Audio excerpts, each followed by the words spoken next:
Oh yeah, we got to get this good preamble. I love a good preamble. Yeah, our preambles are always gold. We always have something for a little cold open in the preamble. We only talk about important things. I couldn't help but notice you left the volume at 39. What is the feature-length podcast? Anyone? The feature-length podcast is a show where three idiots talk about film and entertainment. Good answer. Hey guys, what's up? Hey, are you talking to us? Yeah. I'm talking to the voices in my head. Like, I truly don't know. It felt like a fever dream. I swear to God, I could not It sounds so stupid hearing that. If you're listening to this is a podcast. Welcome back to the feature-length podcast. Welcome back to the feature-length podcast. Welcome back to the feature-length podcast, a podcast where we talk about movies and TV for a feature length of time. Welcome back to the feature-length podcast. I am Carolina, and with me today are Marco. Hi. And Dan. Hello. And today we are talking about 3 films by Jordan Peele. First, Get Out.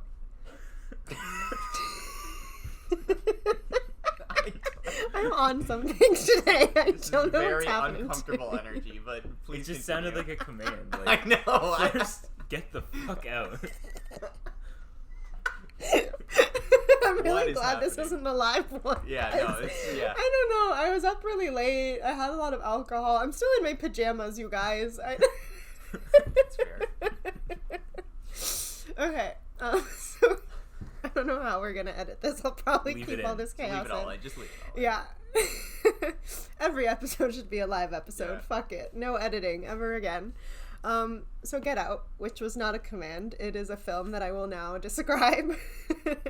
Jordan Peele's first feature film, Get Out, which was written and directed by him, is a simple story about an interracial relationship. One Oscar voter said, and I quote, "Instead of focusing on the fact that this was an entertaining little horror movie that made quite a bit of money, they started trying to suggest it had deeper meaning than it does. And as far as I'm concerned, they played the race card, and that really turned me off.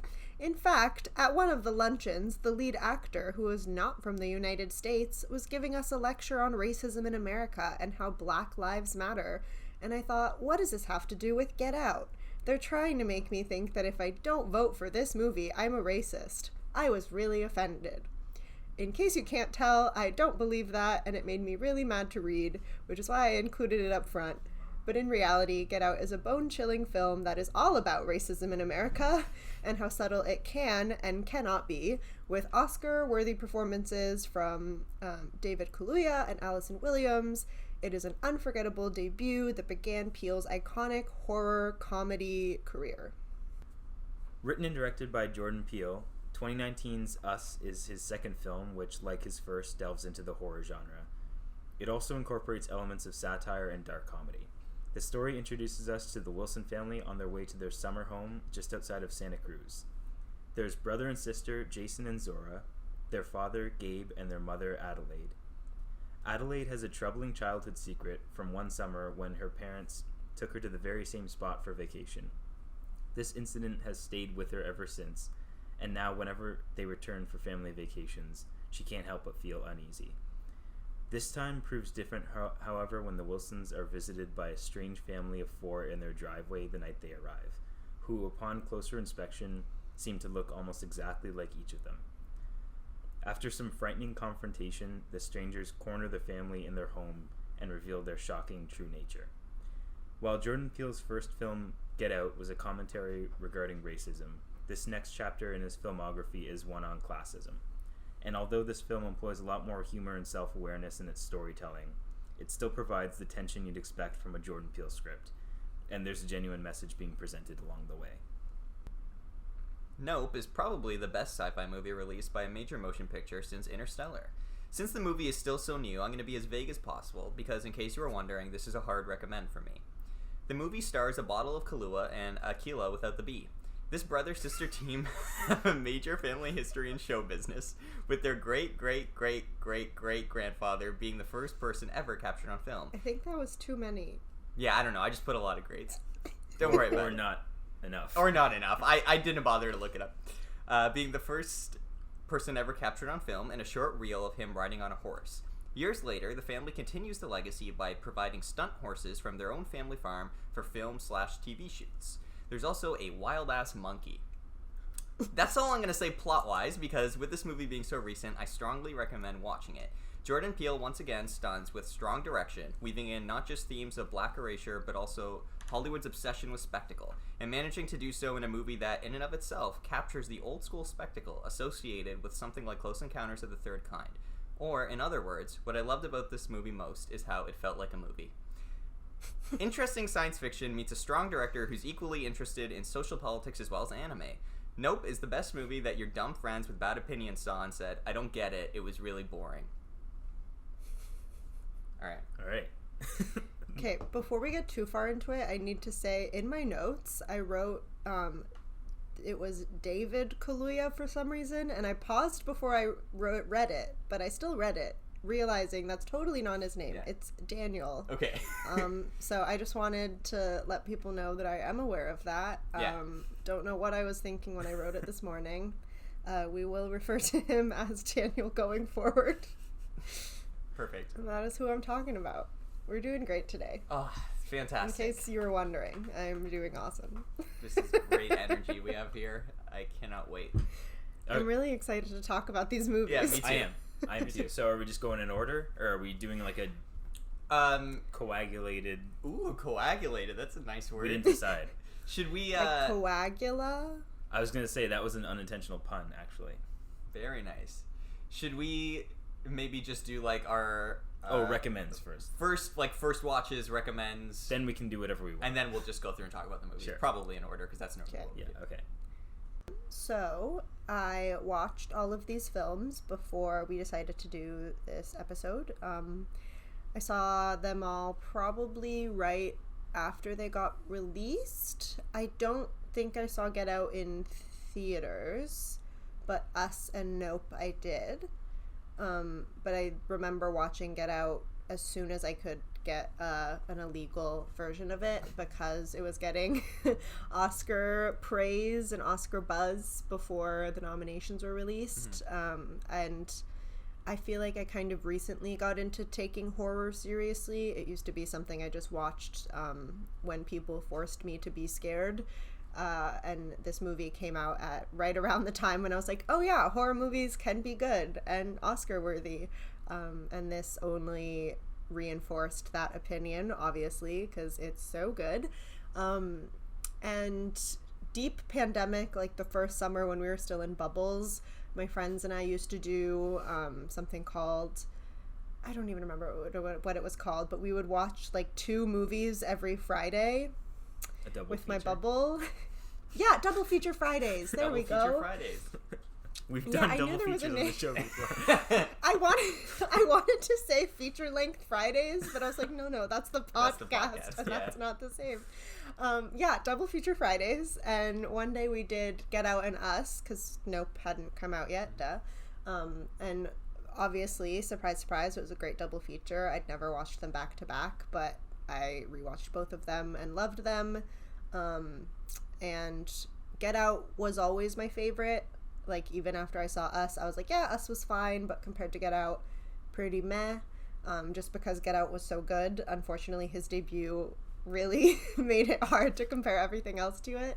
And I kind of had the same feeling with Nope. I liked it better than Us, but still not as good as Get Out in my opinion. And even upon rewatch, I think, I mean, we'll probably get into it more later, but I think that still stands for me. Get Out, like, gives me chills from the second it starts. Like, I have such a visceral reaction to that film. It's, like, so good, and I love them all, and they're great to watch. And I find it interesting how they all get longer, because Get Out is, like, an hour 45, Us is, like, 2 hours, and then Nope is 2:10, because I was, like, pleasantly surprised at the length of Get Out, because I assume every good movie these days is 3 hours long. So when I saw it was under 2, I was like, whoa, he made a good movie in under 2 hours? Respect. But yeah, so I have nothing but good things to say, and I recommend them to everyone. but I guess if you don't like horror or are very easily scared, it might be hard to watch. But I still think it's worth it, and it's not as bad as, like, you know, Paranormal Activity movies in terms of scares. Like, there aren't that many jump scares. It's not really something that you will have nightmares about, I think, especially if you're, like, a white person watching it, because that's usually never what it's about, you know? So I think anyone could watch it, and everyone probably should watch all of them. I had a similar experience where I didn't see Get Out in theaters and only, like, heard about it after the fact, and the fact that Jordan Peele surprised everyone with his transition from comedy to horror, and it was, like, so good, so I had to see what it was about. Similarly, I got a hold of a questionably legal copy of the film and watched it. Allegedly. And then Us, I saw in theaters as well. Nope, unfortunately, I didn't make it to the theaters because it just didn't. The timing didn't work out, and I watched it for the first time for this episode, and I watched Get Out, and I loved it. I watched Us, and I liked it, and I watched Nope, and I loved it, and my rating of the films pretty much is similar to yours, Carol, where it's Get Out is number 1 for sure for me, Nope is my number 2 now, and Us is a very respectable number 3. I'm going to go out on a limb and predict. You haven't said your opinions yet, but I'm going to guess that Us is probably all of our least favorite.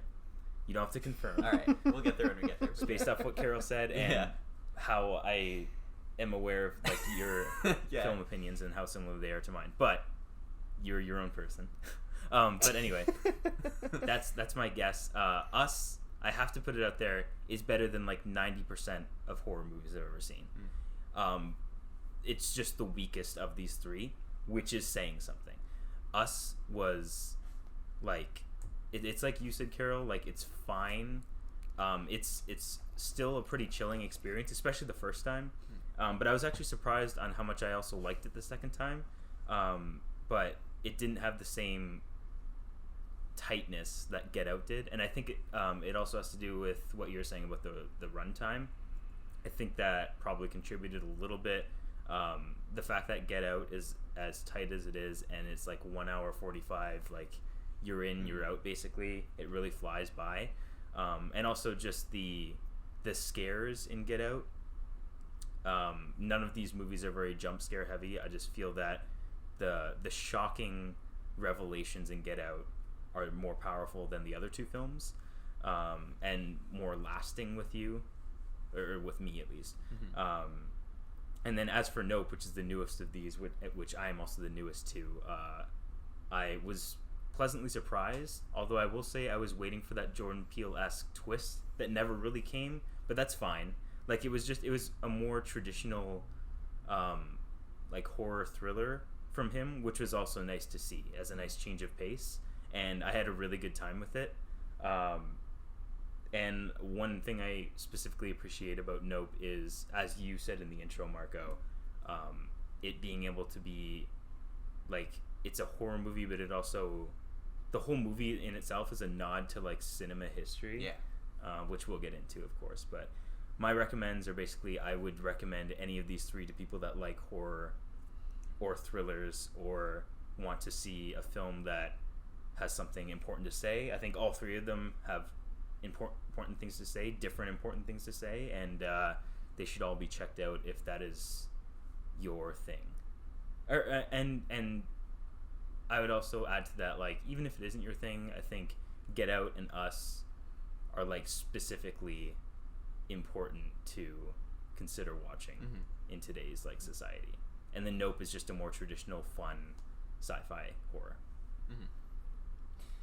Yeah, I have seen all 3 of these movies once previously. I won't bury the lead here. I do like all 3 of these movies to varying degrees, as we talked about, but all 3 of them are objectively just, like, for me, a cut above of almost anything else. And then within that, I have my own opinions, but it's pretty much out of the question when it comes to horror in the last 20 years or whatever. Get Out and Us I saw very, very late, both of them, when they were both like legally on streaming. And it was just one of those things where like Get Out I had heard so many great things about and didn't get around timing wise to go see it, and then started finding out spoilers and stuff, and so I was like, okay, cool, like I'll end up watching it when I watch it, but I didn't have that rush to try and like beat spoilers. Then I ultimately did watch it, and even with the spoilers and stuff, I enjoyed the experience. I was like, yeah, this is a great movie. Everything you guys said, it's very airtight, but it's also talking about like an important subject matter, and it does it in an interesting way, and that's awesome. And then Us I saw probably shortly after that, also on streaming, and was at the time, I'll say, mildly disappointed by. Not because it's bad, but just because there are elements to the storytelling in it that are sort of pet peevey for me. And I think in comparing it to Nope, which I'll get to in a second, but like of the three movies, I think Us to me feels the most like Dan, you said Nope feeling more like a traditional thriller, and I would agree that Nope feels more like a traditional thriller, but I think Us to me feels more like a traditional horror movie where it's like trying to set an atmosphere and be traditionally spooky with like the people outside the house and all that, and like in those elements all really, really work, but there was just elements of the story that left me wanting a bit more. But over time, like thinking back on it, again, I didn't end up rewatching it, but my opinion on that has softened, and like you guys said, it's still a cut above almost anything else that comes out. So I can't, it's just in relation to Get Out, and then now having seen Nope, it's just not like that level for me. Which then leads me to Nope, which I have a funny experience. I did see in the theater, and I wanted to see it in the theater, and Dan and I were potentially talking about trying to find time to go see it. And I had happened to go with Madison to see another movie, which, this is the dumbest story ever, but we went to see that fucking movie where the crawdads sing, which is the girl from that show that, anyway, Maddie really likes, Daisy Edgar Jones. Yeah, she's great. I mean, I love her too. And so we went to go see that, and for some reason, I cannot explain, that movie was sold out at the theater. I was like... Was it opening night? No! It was like weeks later, and it was sold out, and I was like, who the fuck is coming to see Where the Crawdads Sing in the theater? Like, everyone talks about cinema being dead or whatever. Anyway... So we were like, well, shit, we came all the way down here. What do we do? And I was like, the only other thing showing at this time is Nope, which was Jordan Peele, and Maddie loved Jordan Peele as well. She watched the other two with me and loved both of them. And so she was like, yeah, let's go see Nope. So we just sort of spur of the moment saw Nope, and both really, really loved it. And I also loved Nope. Yeah, I just, in terms of rankings, I mean, I think you guys kind of hit the nail on the head of Get Out being just the best, and then probably Nope and Us, depending on like your taste of what you're looking for in that order. I think for me personally, because my experience with Get Out was like I already knew the twists and turns and I already knew the spoilers and stuff, whereas Nope was like I knew nothing about and was such a fresh experience. And also because the subject matter of Nope is a strongly science fiction, and also like, the themes of cinema history and whatnot, it really worked for me in that way. So I think Nope would probably be the one that I will end up watching more in my life. And when we get there, we'll talk about some of the like specific sci-fi things that just made me so happy to see because I waited so long to see it represented that way. But yeah, I mean, I think at the end of the day, like, these are all really, really well directed, strong movies with really great performances, and yeah, I'm just very excited to see anything that Jordan Peele does at this point. I was a little worried after Us. I was like, oh no, please don't let us lose another one. But after Nope, I was like, no, he's got it. He's not Steven Spielberg in the shit. You know what I mean? He's Yeah. he's still, he can still make quality stuff. So yeah, that's kind of I think where I'm at with those three movies in a general sense. And then recommendations, yeah, like I think Get Out is a general recommend across the board if you are just like the typical adult or whatever. I mean, if you're really, really scared of horror, like, maybe don't watch it, but I think in general Get Out pretty much could work for anyone. Yeah, it's not that bad, and it's like a strong, well-made movie. It's sort of like Midnight Mass in that way. Like, I think it could work for anyone, and it's important enough that I think like everyone probably should watch it. And then I think like Us is probably the more like, if you are a traditional, like, I want to watch a spooky movie with my friends, like you're probably best off watching Us of the three. That's probably like my strongest recommend for that. And then I think Nope, like, Nope is probably the one I have the hardest time recommending, even though it's one that like I personally love so much, just because I think you really like, even a lot of the like the reviews and stuff I was seeing were so, like I alluded to in the intro, like, this film is so boring. What is this movie? It's not scary at all. And it's like, okay, like, you just have to be aware, I think, that you're getting into kind of a slow burn sci-fi where the political and social commentary of the three movies, I think, is like the most subtle. Which is not like to say that it's bad, that it's a bit more overt in Get Out.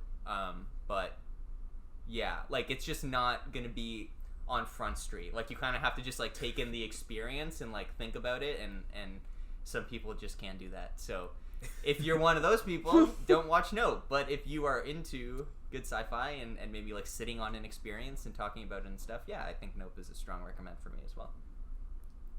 But I also think, like, if you know what you're going into ahead of time, you would like Nope more. Because just if you're thinking that it's going to be all hitting you over the head social commentary and actually scary, obviously you won't like it, because it isn't that, and it wasn't made to be that anyway. Exactly. I think it's cool how... So just know that. I think it's cool how each of his three films tackle like different subgenres of horror. Like, the first one is psychological horror. The second one has a lot of slasher elements. And then the third one is, of course, like sci-fi horror. It was very like Annihilation. Yeah, it was a lot like Annihilation. Oh, yeah. Yeah. The movie Annihilation for listeners. That is a good call. Yeah, I know he's a really interesting writer-director, and I also appreciate the fact that all three of the movies have like such a specific sense of like style and coloring and all of that associated with it, like music. It's not like he never like rests on his laurels of like, I'm doing my Jordan Peele-isms per se. He's always just sort of like starting from a perspective of story and like building out the world in that sense, which is great to see, and it always makes an interesting. I mean, he is one of the few, like, people talk about this now, about how star power doesn't really matter anymore, from both like a director standpoint, but then also from a like actor standpoint. But he is one of the few, like him, Christopher Nolan, maybe a few others, where it's like they're making a movie that the average audience goer, even like Madison, was like, oh shit, the Jordan Peele movie that I know literally nothing about. Well, I know I like Jordan Peele, so yeah, let's watch it. Like, so it's so rare to like have director star power like that. So the fact that he has it is pretty cool. And he's still so new to the I know filmmaking. I mean, not like as a director and a writer. Yeah. So that's wild. Yeah, it's pretty crazy. And I will say with these three films, it's really interesting because they were all written in such different contexts. Like the first one, he wrote not expecting to ever really make it while Obama was in office the first time. It was more his response to people being like, we're like now past the racism phase because we have a black president. Yeah. And so for him, it was almost like a journal in a way, just to bring him some catharsis, and then it got made. I don't know what the context was for us, but then for Nope, it was obviously the pandemic, and so he was just writing it in a time when he didn't even know if the movie industry would come back or would be able to come back in the same way.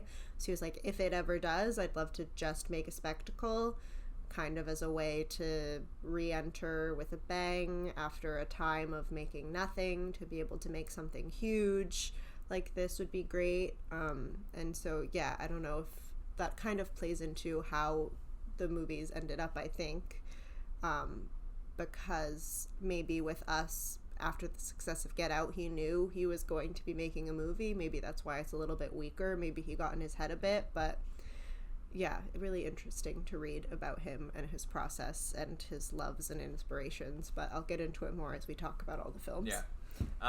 Yeah, I think that makes a lot of sense, and I think you can even see there's elements. Some of my favorite stuff in Get Out is the stuff that you could like isolated from that movie could even feel like a Key and Peele sketch. You know what I mean? Where it's like all the very subtle racism that is like humorous, but in the context of that movie is like the horror when like. But if it were played on Comedy Central in a Key and Peele sketch, like Bradley Whitford being like, I would have voted for Obama a third time, like that would be funny. So, like, I totally buy that it's, like, just a passion project. He didn't even know if it was going to be a movie or whatever, but it was just, like... Yeah. That montage of the party guests, like, introducing themselves to him, a lot of those could have been also, like, a Key and Peele sketch if it was in a comedy setting. Exactly, yeah. I hear what you're saying. Yeah. I'm surprised we haven't seen Keegan-Michael Key cameo in any of these. Yeah, I know. Oh. He did. What? In what? Was in Get Out. Alien? Oh. Voice the alien. It was like a very, very, very small cameo, but it was towards the end. I guess from this point on, spoilers. Yeah. But at the very, very end, when Allison Williams' character is looking up like the future NCAA prospects or whatever to find her next boyfriend, he's in one of the pictures as one of the prospects. Okay. I didn't even see him. I just read it on IMDb, but apparently that was his little feature. Fun. Yeah. That's surprisingly restrained. Yeah. Yeah, right? Well, at this point, it would be almost distracting to have him in it, right? That's fair. Yeah, I could see that. Yeah, like yeah. Yeah, I mean, like, if he was actually there in person, yeah, you just see Keegan-Michael Key. Yeah. Like, if he played Lakeith Stanfield's role, or, like, the TSA agent. That would be distracting. Especially, the TSA agent as the comedy relief, too, like, yeah. Yeah. He is my favorite character. By the way, he's great. He's phenomenal. He's so good. And he has my favorite line in the whole fucking movie at the end when he just goes, "TS motherfucking A." That line makes me laugh so hard. It's so perfect. My favorite line of his is, I didn't even notice this the first time I watched it. It's when he's like he has like a chart of trying to figure out what's going on over there. Yeah. And one of the things is he's crossing out magic. He's like, no, magic isn't real. What am I saying?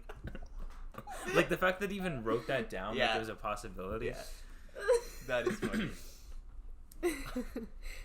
All right, so are we starting at the beginning of Get Out? Yeah, let's do it. Get out. Let's do it. Let's get into it. Oh boy. So, sorry. It's funny that a bunch of old white people didn't know this movie was about racism, though, eh?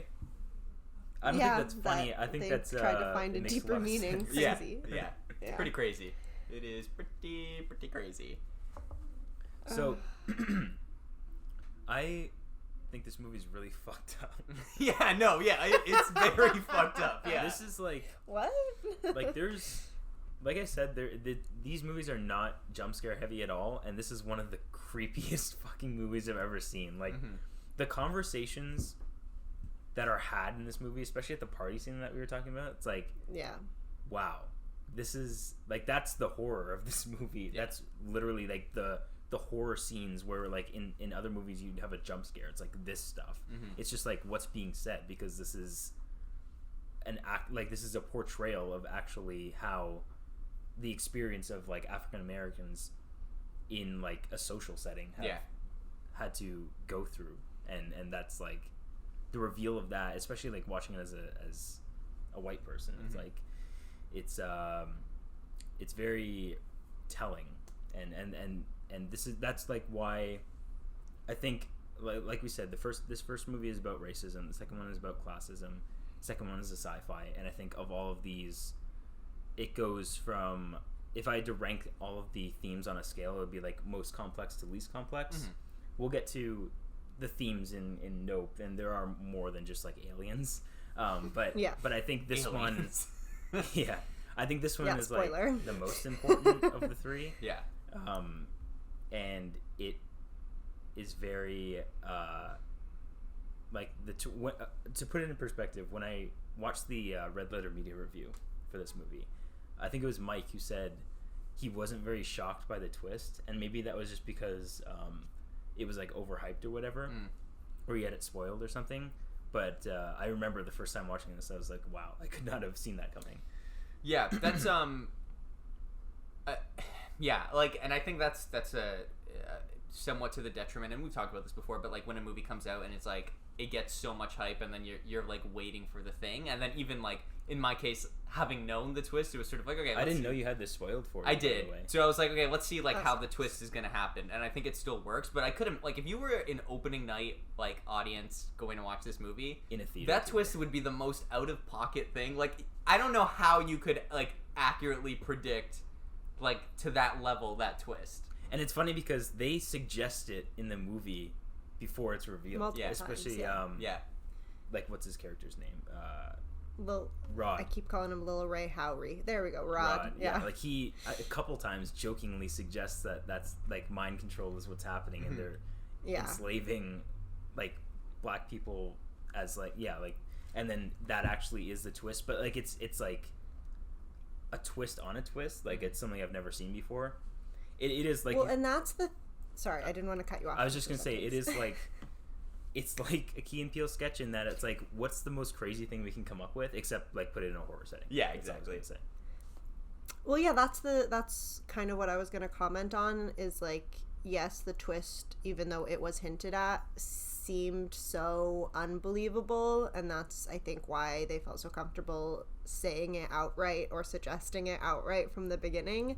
And obviously, we're three white people talking about this movie about racism, but I think they also wanted to make the point that like for black people this was one of the first ideas that came to mind, like some kind of enslavement mind control thing. And then for us, like I hate to say it, I'm cringing already, but for us like woke white people will like get it and be like, damn, that sucks that this is it, and that's what they thought of. And then another bone chilling layer is that the non woke white people are the ones who are then like, I don't see how this is about racism, because this is literally how they are in their daily lives, and they don't get any of the not that subtle hints to what's going on. I thought I was watching a horror movie. What is this? Yeah, okay. I do want to say, like, I remember hearing a lot of praise, like, when this movie first came out, and it was like, there was a lot of, like, reviews of the movie that were like, and if you pay close attention, you might notice the subtle ways in which like racism was portrayed. And then when I watched it, I was like, and this is not a complaint on the movie, but when I watched it, I was like, this is not subtle. Like this is like overtly the movie. Like what like to describe this movie as like subtly like engaging with racism. Undertones yeah, of racism. I was like, what are you fucking? It is literally. Like, the overt point of scenes, like, which again is totally fine for what the movie is, but like, I don't, to call it subtle is just wild. That's a wild description of this movie. That is such a, like, IGN, like, 25 things you didn't notice in this trailer. Yeah. And it's got, like, a big red circle on the thumbnail. Did you know that this movie is actually about racism? What? Yeah. So, what is everyone's favorite, like, scary moment in this movie?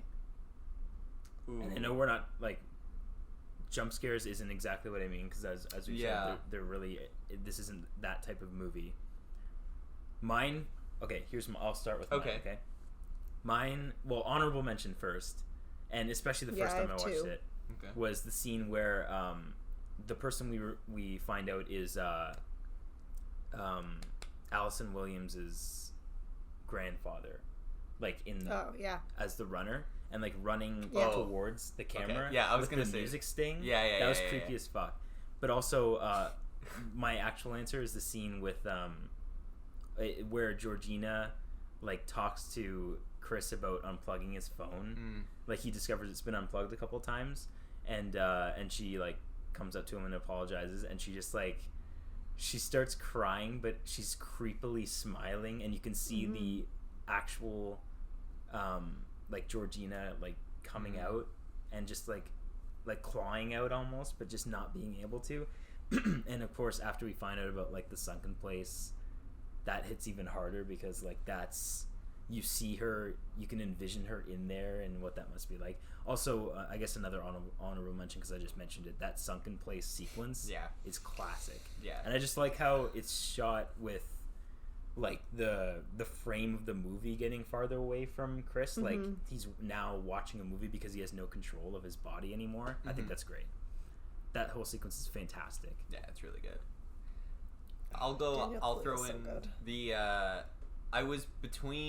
I am between the sunken place scene and the runner scene. Those are the two that like stand out in my mind when I think of this movie, of just being like, Jesus fucking Christ, like just like hitting.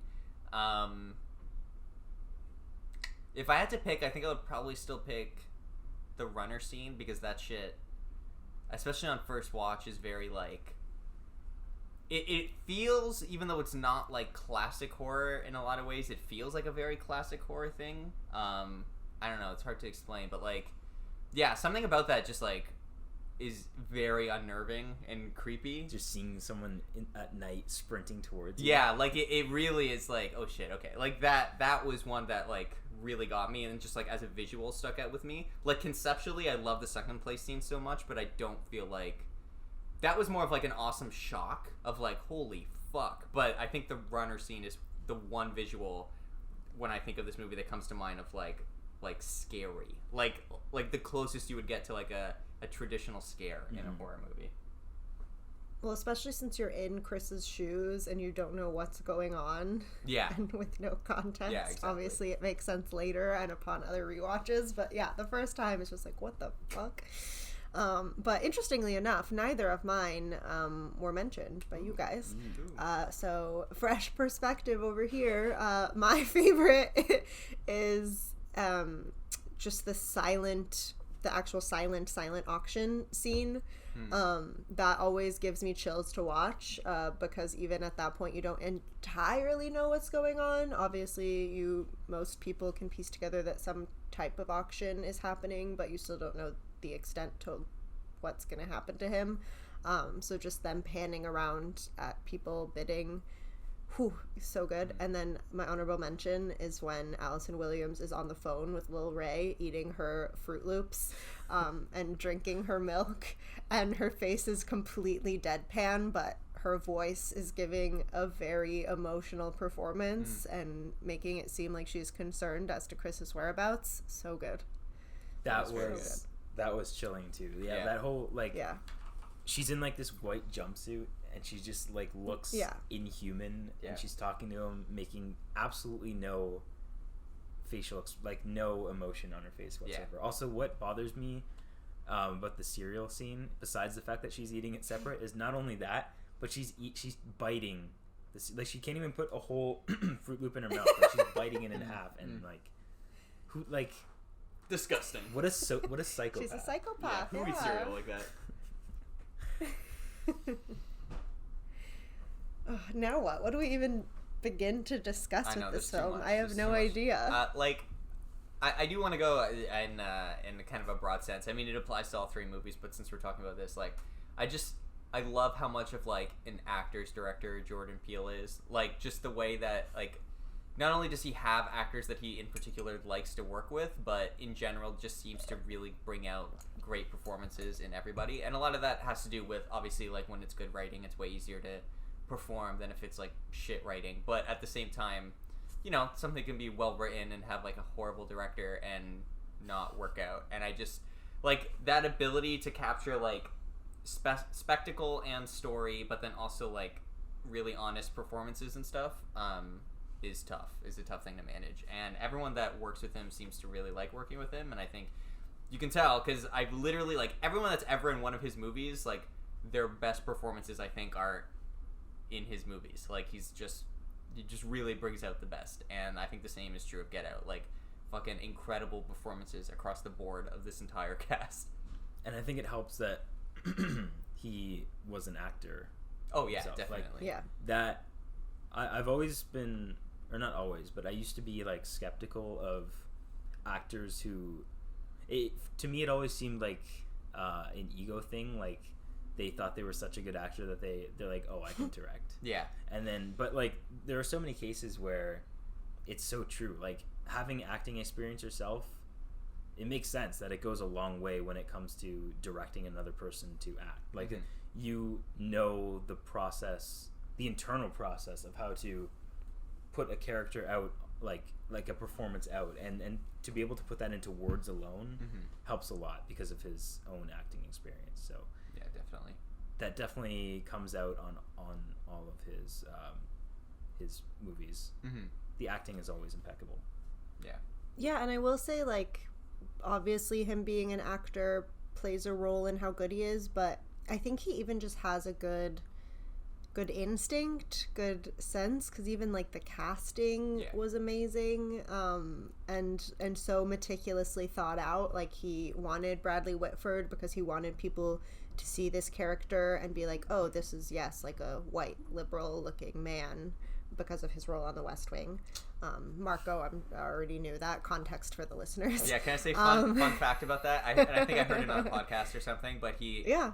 Jordan Peele is a huge fan of The West Wing, and so when he said, like, he really wanted Bradley Whitford, if for nothing else, because he just thought it would be hilarious to see Josh from The West Wing, like, cutting open a head. Like, he was just like, that image made me laugh so fucking hard that I, like, wanted to cast him. But yeah, I think it works because he is, like, well known to a certain generation of people as, like, this super liberal guy, because that's fucking who he was on The West Wing.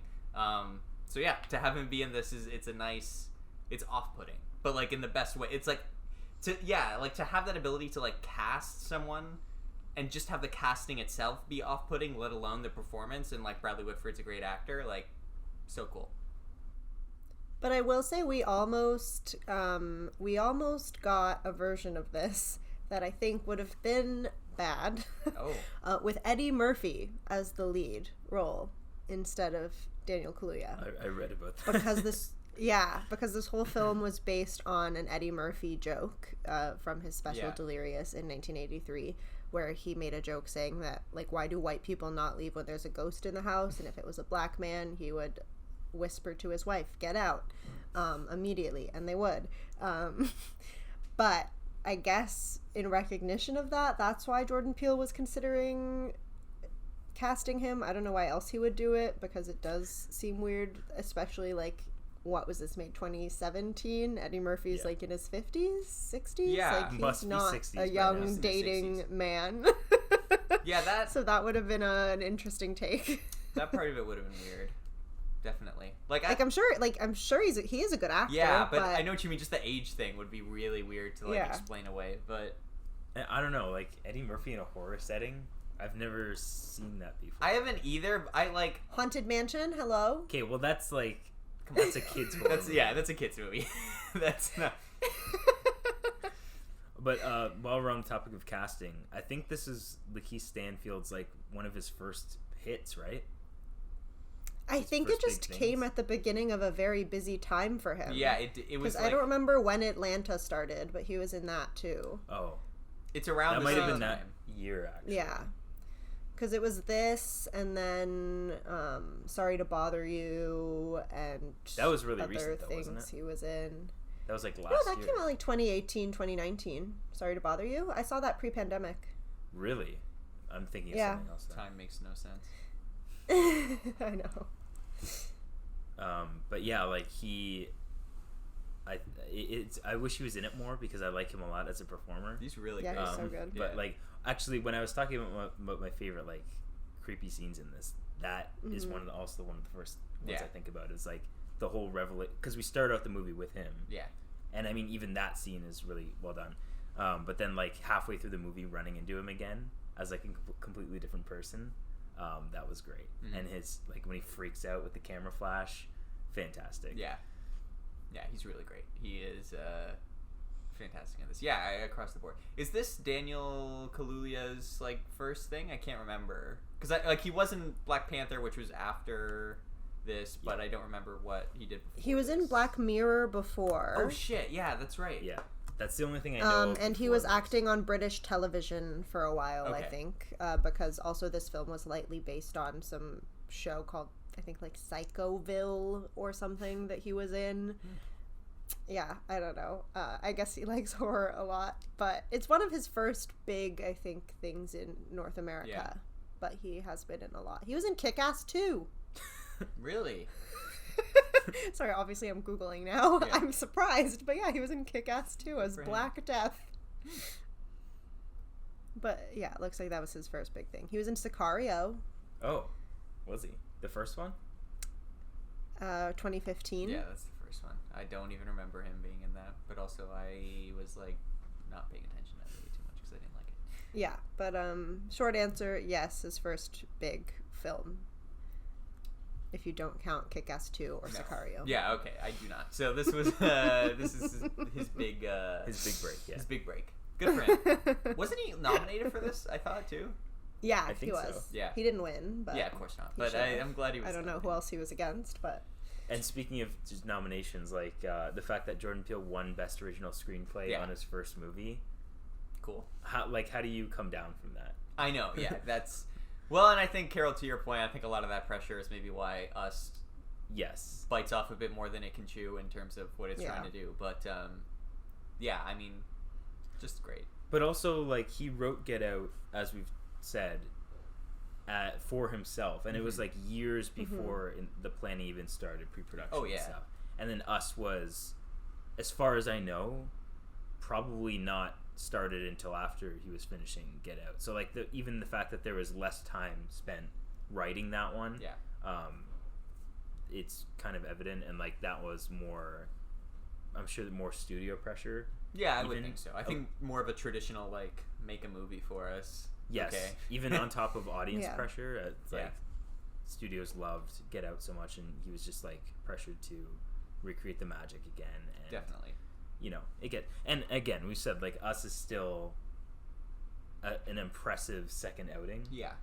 But Get Out, it was just like so impossibly, everything is woven together. So it's one of those movies that makes me intimidated for like even wanting to be in the filmmaking industry, because it's like, how could I ever do something even close to that level of skill? Not that I want to be a screenwriter, but like in my own respective field. But wow, it's crazy. Yeah. Now I just want to talk about the this is a very obvious fact now, but I want to talk about how the ending was almost different than it was. Oh yeah. Ugh. Go for it, because this I would is, have been so pissed. Yeah. Me too, because I'm glad that after all of the twisted things that happen in this movie, we get actually a nice happy ending of I mean, you know, relatively, of Chris surviving, and or not only surviving but being found by his friend TS motherfucking A, and the cop car that pulls up at the end happens to be his friend, as opposed to how it almost went of being just another cop and him almost being arrested for the murders of all of these people in his escape of the Armitage's homestead.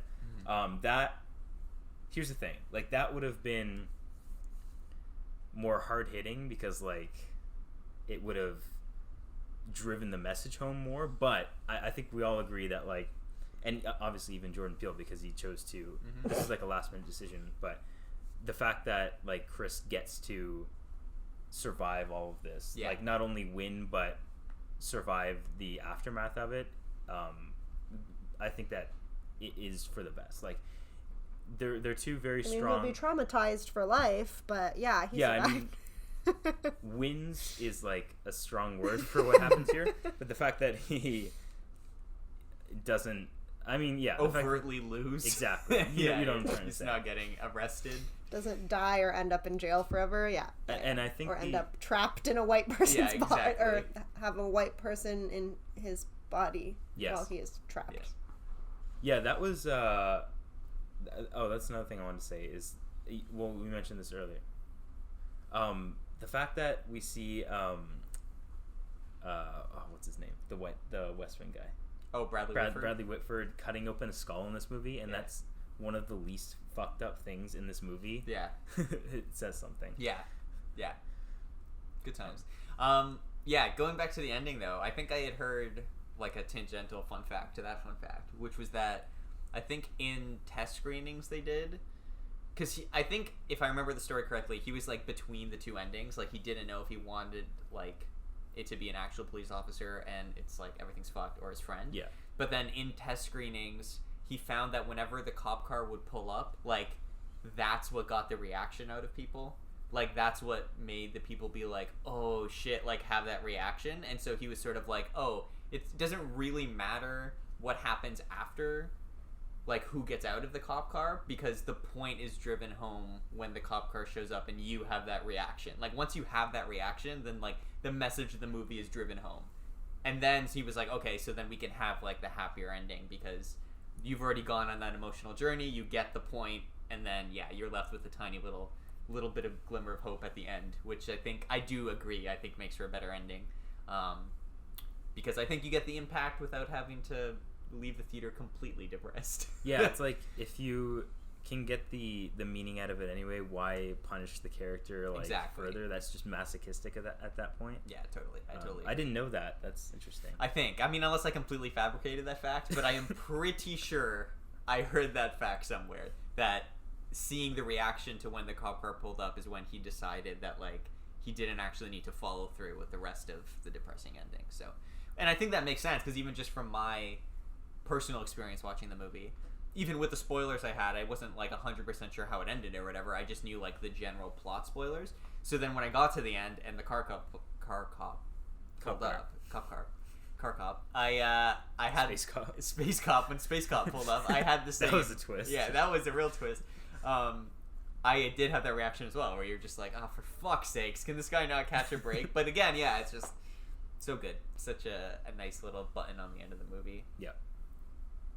Another thing I liked about this movie that, like, one of the elements that, for the record, I don't think I mentioned it yet. I watched this, like I said, like in 2017 or whatever, not in theaters, and then I've seen it once again for this episode. So I've rewatched Get Out, rewatched Us, and then Nope I saw for the first time. Okay. And one thing I like specifically remembered from that first viewing is the scene when he's imprisoned and he's like, they have the TV like explaining what's going to happen and stuff, like the classic like mind control kidnapping situation. But the fact that they bring back, I love the like Chekhov's gun of him setting up. So actually, okay, I should explain before that his backstory of when he was a child, he found out that his mother was murdered. Yeah. She was shot, and when he found out, I can't remember how, but like he found out before the cops or anyone knew, and he was like shocked and paralyzed, so didn't call anyone about it, and she was just discovered on the street, and all he did was like sit in his chair watching TV. And then that comes back in the scene where the first hypnosis scene, where he's in a chair again and he starts scratching the armrest because of like he just can't do anything else. And then it comes back once again at the end when he's trapped in the chair for the last time and he's scratching, and then he like rips open the stuffing in the chair and uses that to put in his ears so that he can't be hypnotized again. Fantastic. Great. Love that so much. Yeah. I also will say his mother died in a hit and run, and he didn't really know what happened. He just realized that she didn't come home from work. Yeah, and that's he didn't want to face reality, so he didn't call the police.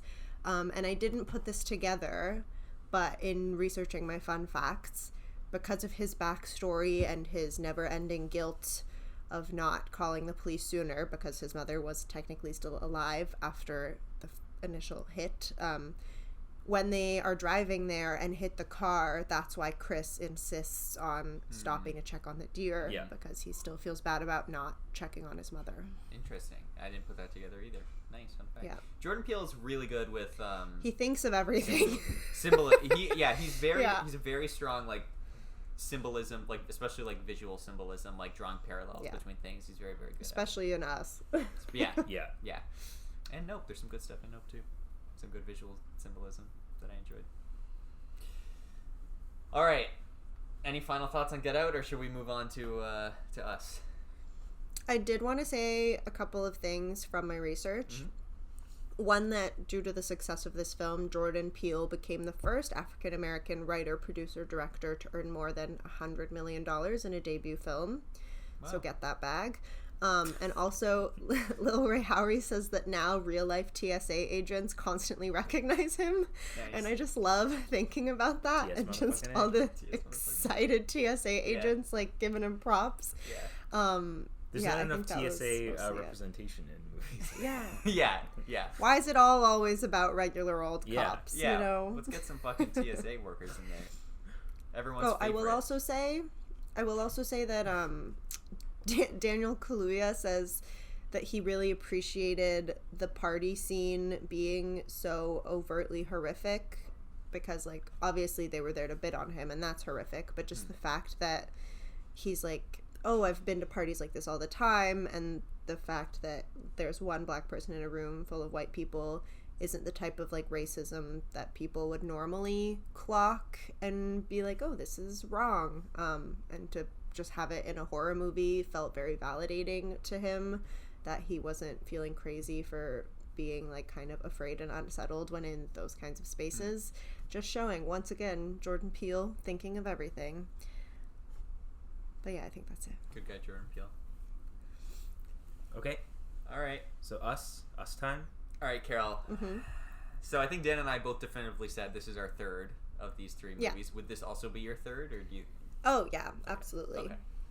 So Even right. upon rewatches, because I also rewatched everything before this. Okay. It's still really good, Yeah. but I don't know. I think almost it was too ambitious. Yeah, I like, agree.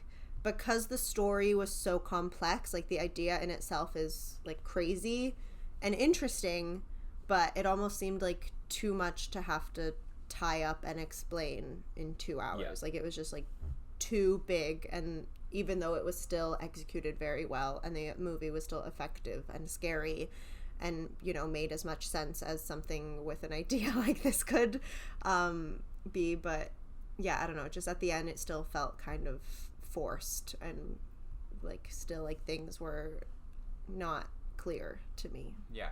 This movie to me was a similar case with Parasite, because I felt like the first like 3/4 were like absolutely perfect, and then just my only problems with the film were at the end there were some logistical issues Yeah. that kind of went unexplained. The Morse code. Yeah, that's exactly I forgot about that. Yeah, that's right. Like sitting out there for 10 Oh hours my writing god, out yeah, Morse what the code. fuck was that? With Anyway. this movie, it was like how did this like population of a doppelganger for every single U.S. citizen survive in tunnels? Like, are the tunnels connected throughout the entire country? Like, yeah. how did they survive? Why do they all have red jumpsuits? And like, did Adelaide or Red make them all? Is that why she has scissors? But my whole like, thing was, if the whole time they're always busy mimicking the people above, how do they how break free? could they even have prepared for this? How do they Like, prepare? when do they get a break to sew and get scissors and gloves? Well, I think it's that, like, when Adelaide and Red make the switch as children. Yeah. And, like, she's an actual, not tether down there, acting like a tether. But and, like, they leading are them. still tethered. They're because tethered, she but, still like- was copying her. She's, like, the higher class tether now down... Well, I mean, that's what That's what what it it's is. about. Like, Yeah. literally the above ground tether. Yeah. Now down in the tunnels leading like the lower class tethers, and like I think that is when like the switch happens in their society of like they learn that they don't have to be physically tethered and like they can make their own decisions and actions. But I mean, that's cool. I like that. I just think it could have been explained better. Yeah. Most of this movie is just I think it could have been explained better, but I like Yeah. what No, I'm seeing. I totally agree, and I do try to, like, I don't know, I feel like there is a tendency with, like, criticism nowadays to get super hung up on, like, the plot hole-y aspect of things, which a recent movie, Barbarian, like, we were kind of just talking about this, the idea that, like, that movie does have a lot of plot holes, but it's, like, well made, and like if you're getting enjoyment, like, do you necessarily need to like focus on the logistics? But I would argue that like it just depends on how much you're actually enjoying the movie, and I completely agree that I think the first 2/3 when everything was kind of like vague and just scary, like all the scary stuff and the slasher vibes and all that, I thought was excellently done, and I wasn't overly concerned with like getting the logistics of the plot down. But then in the third act, the movie itself wants you to like understand the logistics of the plot. Yeah. And so when it did a bad job of explaining that, it's sort of like if you had just kept it more vague and not explained at all and just like did the scary shit, I would just be okay with filling in the gaps and like talking about it in a theoretical kind of way. But because the movie like stops to be like, and this is the logistics of it all, but it doesn't go far enough in that. That's what I was gonna say. It's like if it had gone either less or more, but it's in a weird middle It's in this space. weird middle ground, and it also falls into the trap that I kind of talked about on the tropes episode of like everything builds to the twist, and then there's a twist. Oh my god, the twist! And like the twist being that like the tether switch when they were kids, which like also, and I hate being the guy that's like, I called this twist earlier in the movie, just because I never mean that in a way to be like I'm so fucking smart that I figured it out, but like I did call it earlier in the movie the first time I was watching it, and then when that happened again, and the movie just ends there, and I'm like, no, like that's so interesting. I wish you would have like overtly done that earlier, and we could have like dealt with that in the third act. Like it needed to be longer or shorter, basically, is what when did you call it? It wasn't one of those things where there was like a moment where I was like, and now I know for sure. But I think just the movie starting the way it started, and then kind of like getting to what the plot was and finding out a bit more about the plot, I was like, oh, okay, so the reason it started that way is because they switched, right? Like it just like, for that to be the opening scene, I just remember being like, oh, that's weird. They probably switched. And then when it got to the end and they did switch, I was like, yeah, okay. So they did switch. But like, to be fair, I never knew. But when that was revealed, like I was hoping the reveal would have come sooner, and a lot more of the logistics would have been handled head on, or just don't do it at all and just have it be a spooky movie that we don't really understand. I think all you needed really was to shift that scene at the end, that flashback, earlier. Yeah, just put it earlier in the movie. Because, I mean, like, yeah, that should have been like a third act reveal, but not literally right at the end of the movie. Yeah. I think it literally, if they had just kept it as it was but shifted it, because it's a flashback anyway, you could have put it really anywhere. Yeah, exactly. Exactly. But one thing I do wish was explained more, and I kind of want your guys' opinions because I'm still not 100% sure, but like it suggested that the tether thing was like a program put in motion by the government or something to like to like control people, I guess. It's a failed government program that is run underground, and apparently at some point it was like provided resources, and they weren't just like abandoned doppelgangers underground. Like it's very clear this was a facility set up, like there's a classroom, like they were teaching people here, the kids that grew up here, and like there was like controlled like birth, like whenever someone was born up above, same person was born as a doppelganger below, right? And they were like breeding rabbits to feed the people, and so it's just like that's one of the things when we were talking about it should have either been explained less or more. I think that was the number one thing, is like, why was this program created and why did it fall apart? Like, where are the runners of the program now? It's just all the test subjects. Yeah, because they said it didn't work because they did want to control the people, and then they found out that the tethers didn't have souls, and that made it not work. I guess that was their explanation, but that doesn't really explain anything. Yeah, that should have made it work though, right? Because if they share a soul with the people above, then that's how you control. Yeah. It was definitely very hand wavy. Like, yeah. They didn't work out the details of it, or maybe they did and they just didn't do a good job of showing it. But it didn't really work, like that plot stuff. But like, as we've said, they really tried. But I will say, even like the ending was not even explained enough for me, because at the end of Get Out, Chris makes it out alive. She'll be traumatized, but he can go back to real life. The evil people are dead. Nope, we'll get there, but that also ending, you can carry on with life as it is. But in this one, you end with a zoom out of still the line of people in red holding hands, like through the mountains, surrounded by helicopters, implying that, yes, millions, if not hundreds of millions of actual people are now dead, and these tethers are just out in the open, illiterate and holding hands and covered in blood. Like, what now? Yeah. Yeah, this is the most bleak ending of all three, for sure. Like, this is a catastrophic. Like, where do you go from there?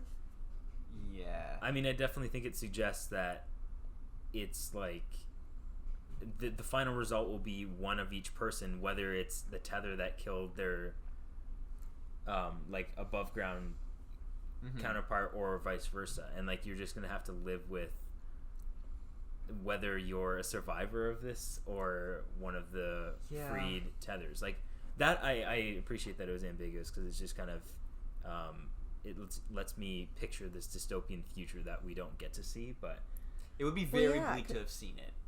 Because the tethers don't know how to function in this like capitalistic society. They're not going to go to the old person's 9 to 5s. They're going to have to completely restructure America. Oh yeah, I know. It's not. They're not just going to pick up where their old person left off for sure. Yeah, definitely.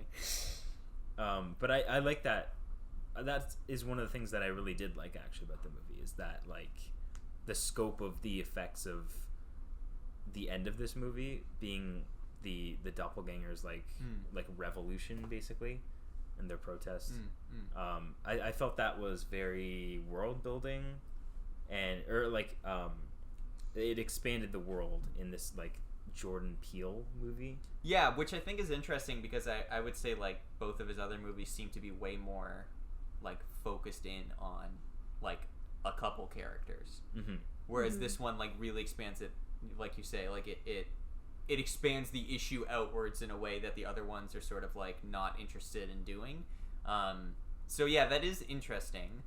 But yeah, I don't know if it's just, I do remember the ambiguous ending at the time kind of pissing me off a little bit, but I also feel like that's maybe because a lot of the other logistics weren't well explained, that then when there was also an ambiguous ending, I was like, come on, explain something. But like, I feel like had we got a bit more of the logistics for some of the other stuff, the ending being a bit more ambiguous as to like what's gonna happen or whatever, like I would have been more fine with. But I think it's just like a result of that whole third act, that being the ending, I was kind of like, okay. Come on. But to rewind a little bit. Yeah, let's talk about this movie. Like, first of all, amazing like production design, I think. Like horrifying, all the tethers and stuff and the red jumpsuits with this like it was instantly iconic when it like appeared in cinema. Yeah. And her voice. Yeah. Like the tether Adelaide. Wow. She very good. There are some listeners that might get this reference, but she reminds me a lot of the infected in The Last of Us. Ooh, very nice reference. A little video game reference there. Oh, sorry about that. The I'm not even gonna make this reference. You know what? Never mind. What? It's a Black Panther 2 reference, but I was gonna say the. Is it a spoiler? No, I was gonna call them Atlanteans, but they're not Atlanteans anymore. Whatever that race is. The underwater blue people reminded me a lot of drowners from The Witcher 3. Oh. That's another video game reference for you. I'll get that someday. Thank you so much. Yeah, but she's fantastic in this. Everyone, I love Winston Duke. Apparently she remained in character as Red between takes. Yeah, it's weird. Like not as Adelaide, as Red. As Red, no, weird Red. Yeah. I assume. But I guess as Adelaide. Like Red as Adelaide, you mean? Or like... Well, I think the IMDb fun fact meant that she continued to speak in a creepy voice. That's what I mean. Okay, and you know, I have to slowed assume... down and acted murderous, but they're calling her Red when technically the one in the red jumpsuit was Adelaide and not Red. Yeah. I have to assume it was just so that she doesn't lose the voice, the volition of doing that voice. Yeah. Yeah. That must have been very hard to difficult. do. Yeah, definitely. And that is sounded painful.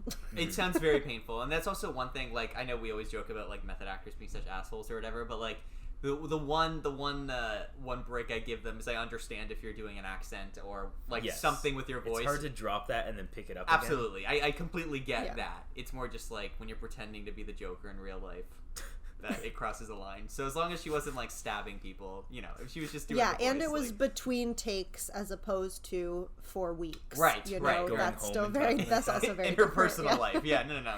Yeah, it was just like on set. She's saying that voice, terrifying her family. Like, yeah, no, fuck that. Speaking of her family, though, I think they all do a great job. Even the young actors. Yeah, which is always impressive to see. The little boy's the creepiest. Yeah, I mean, especially tether of the little boy. Yeah. With Yeah. the burned face. Oh yeah, But- that's right. Yep. I love Winston Duke in this movie. Winston Duke is fantastic. Put He's Winston so Duke in good. everything. I know. I love Winston need Duke. to see him in more things. He Yeah. just makes me Me smile. too. Yeah. He's the best. And he's most of the reason why I say like this is in many ways like a dark comedy in Yeah. some moments, where it is just like the one scene that always sticks out to me in that case is when they come back from Tim Heidecker's in this movie too. Yep. And Elizabeth Moss. They come back from encountering their doubles and murdering all of them, and then when they steal their car and they're driving away, they're talking about like their kill counts. And Winston Duke is like his character, Gabe is his character's name. He's like, hold on, I have like 2 kills. I killed what the fuck was his name? Tim Heidecker's character. Yeah. And he's like, and I killed myself. And just like I killed myself. Like that's so outrageous. That was one of the many times I actually laughed in the theater. Like this is, I think when people talk about like blending horror and comedy, this is like a great example of that, where it actually like works, and it's not like a Cabin in the Woods type situation where it's like that type of horror. It's comedy. not commenting on itself. It's just like funny stuff Yeah. in Yes, universe. Yeah. it's like Well, this is all so of Jordan ridiculous. Peele's movies make me laugh out loud. Me too. There are moments At least in all once of them, or yeah. twice. Absolutely. Yeah. There's stuff in all 3 of these movies that made me Especially laugh. in Nope. Yeah, there's some fun, Yeah. hilarious stuff in Nope. But I still feel this is different than like the comic relief character in Get Out, Rod. Yeah. Like this is this whole concept is so outrageous, you need to laugh at it to like even keep going with it at points. Definitely. And yeah, that was for the best for sure. Yeah, 100%. Elizabeth Moss. One fun fact, one question. Fun fact: she was also in The West Wing, so Yeah. there you go. She played the president's daughter in that. She was like Oh. not like a guest, but like kind of like a recurring. She would pop up every once in a while. Question though about Elizabeth: why? Is she a Scientologist? Why do we all just pretend she's not a Scientologist? Because, like, we all give so much shit to every Scientologist, and meanwhile, she wins Emmys every year for being on a show about a cult. And I'm like, guys, she is, like, one of the most famous Scientologists. And how ironic is it that like this is a movie I didn't about know class? that. See what I mean? See what I fucking mean? Because, like, God forbid, fucking every time Tom Cruise makes a movie, everyone's like, man, Scientology's fucked Well, up. he's their She's, Jesus. she's actually a Scientologist? Yes, she is And- confirmed a What a Scientologist. talented actress. This is I know. It sucks to learn it right It now. sucks. This is a movie about class too. I know. How ironic is that? Like Scientologists believe that they can pay their way to salvation. Yeah, and like and again, yeah, and then is in a show about a cult for which she is constantly winning awards, and I'm like, God damn it, people, please let's hold them all to the same standard here, Yeah. okay? Like we have to shit talk all of them at the same time, Yes. please. Damn. Anyway, so just to point that out, she is in Scientology. But similar to, I talked about it with Tom Cruise and Top Gun, she is obviously great in this, and in most of the things she does, whatever you want to do in your personal life, as long as you're not fucking killing anyone or anything, like, cool, whatever, be a fucking weirdo, I don't care. But it is just interesting to me that nobody seems to know that. Like, she's done a really good job of hiding it over the years. So, I will say that. She has a great PR team. A very good PR team. Yeah. You know who else I just recently found was a Scientologist is the guy I think Giovanni Ribisi. Oh, is he really? I'm pretty sure Who? he's Did you ever see Saving Private Ryan? No. Okay. Well, when you do for my selection series. When you do in a couple weeks. Yeah. Oh, him. Yeah, that guy. Wasn't he Yeah. in Friends? Maybe. I didn't really watch Friends. Can't confirm. I think he was Phoebe's brother. Yeah. Oh, yeah. I He was think you're Phoebe's right. brother Yeah. in Friends. Anyway. Yeah, the list is surprising and disappointing. So's Will Smith, you know? He is? Yeah. He's a Scientologist? Yeah, everyone, God forbid I watch fucking Top Gun, but fucking Will Smith is playing Aladdin in fucking Disney movies. Meanwhile, Buddy's also a Scientologist. Fucking... I mean, I already didn't really like Will I Smith. truly believe, like, here's my personal take on this, and nobody asked, but here it is.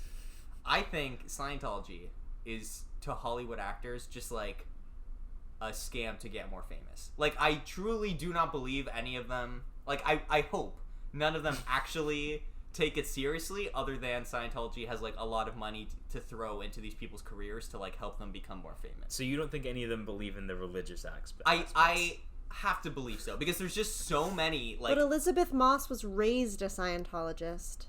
That's Michael messed up. Peña's one. Yeah. Oh my god, I didn't know that. See, this is what I mean, though. I think for a lot of these people, it is just like a method by which to get stardom. I don't know how many of them. Wait, like, John Travolta's one. Oh yeah, too? John he's one of the Travolta's more the famous ones. ones, Yeah, yeah. he's one of the famous ones. That's why he was in that movie Battlefield Earth, which is about the religion of Scientology. Which is a fiction that the creator of Scientology wrote, and then said, "Let me base my entire religion off this fiction that I wrote." Yeah. Oh, was that order? Yeah. I thought he wrote it based on his religion that he created. No. He wrote the book and then was like, "That was pretty good." That was pretty good. Yeah. Anyway, Lots of let's stop Scientologists talking out about there. Scientology. Yeah. There's a lot of people who were them and then stopped being Yes. Scientologists. That too. Most famous, Leah Remini, of course. She has that whole Yeah. show about Yes, yeah. fuck Scientologists or whatever it's called. That's Okay, but good to I see. didn't know Laura Prepon was She one. was. I know. That's sad. Who is that? I don't know who that is. That 70s show. She's Donna. Donna. Oh, her. Okay. Yeah.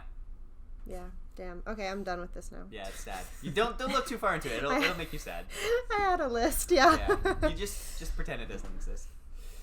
No, that's Okay. the problem. We have to not pretend. That's what we've been talking Oh, about. right. Oh yeah, right. Damn. Yeah, definitely. Because we got onto this because of Elizabeth Anyway, Moss. Elizabeth Moss Yeah. was great in it, but fuck Scientologists. Yeah, fuck Scientologists. But she's very good in this. She is, yeah. She's great. I mean, And for- I she did doesn't love have the a big part. twins in the movie about people having tethers, which are basically Yes. twins. yes. That was I interesting. really appreciated that for the extra creepiness and also how So there were 4 of Shining-esque it was, obviously. Yeah. Yeah, it's cool. I saw their names in the opening credits. And whenever I see 2 actors' names that are the same last name, I'm like, oh, they hired twins for this. And I assumed it was to play one of the pairs of tethers instead of using CGI or not CGI, but like camera tricks and stuff. And then I forgot that there were actually like, actual twins in this movie, which is obviously a purposeful choice. Yeah. Yeah, definitely. So- Again, Jordan Peele, visual symbolism. Always a master. nailing it. Yep. Always nailing it. Good for him.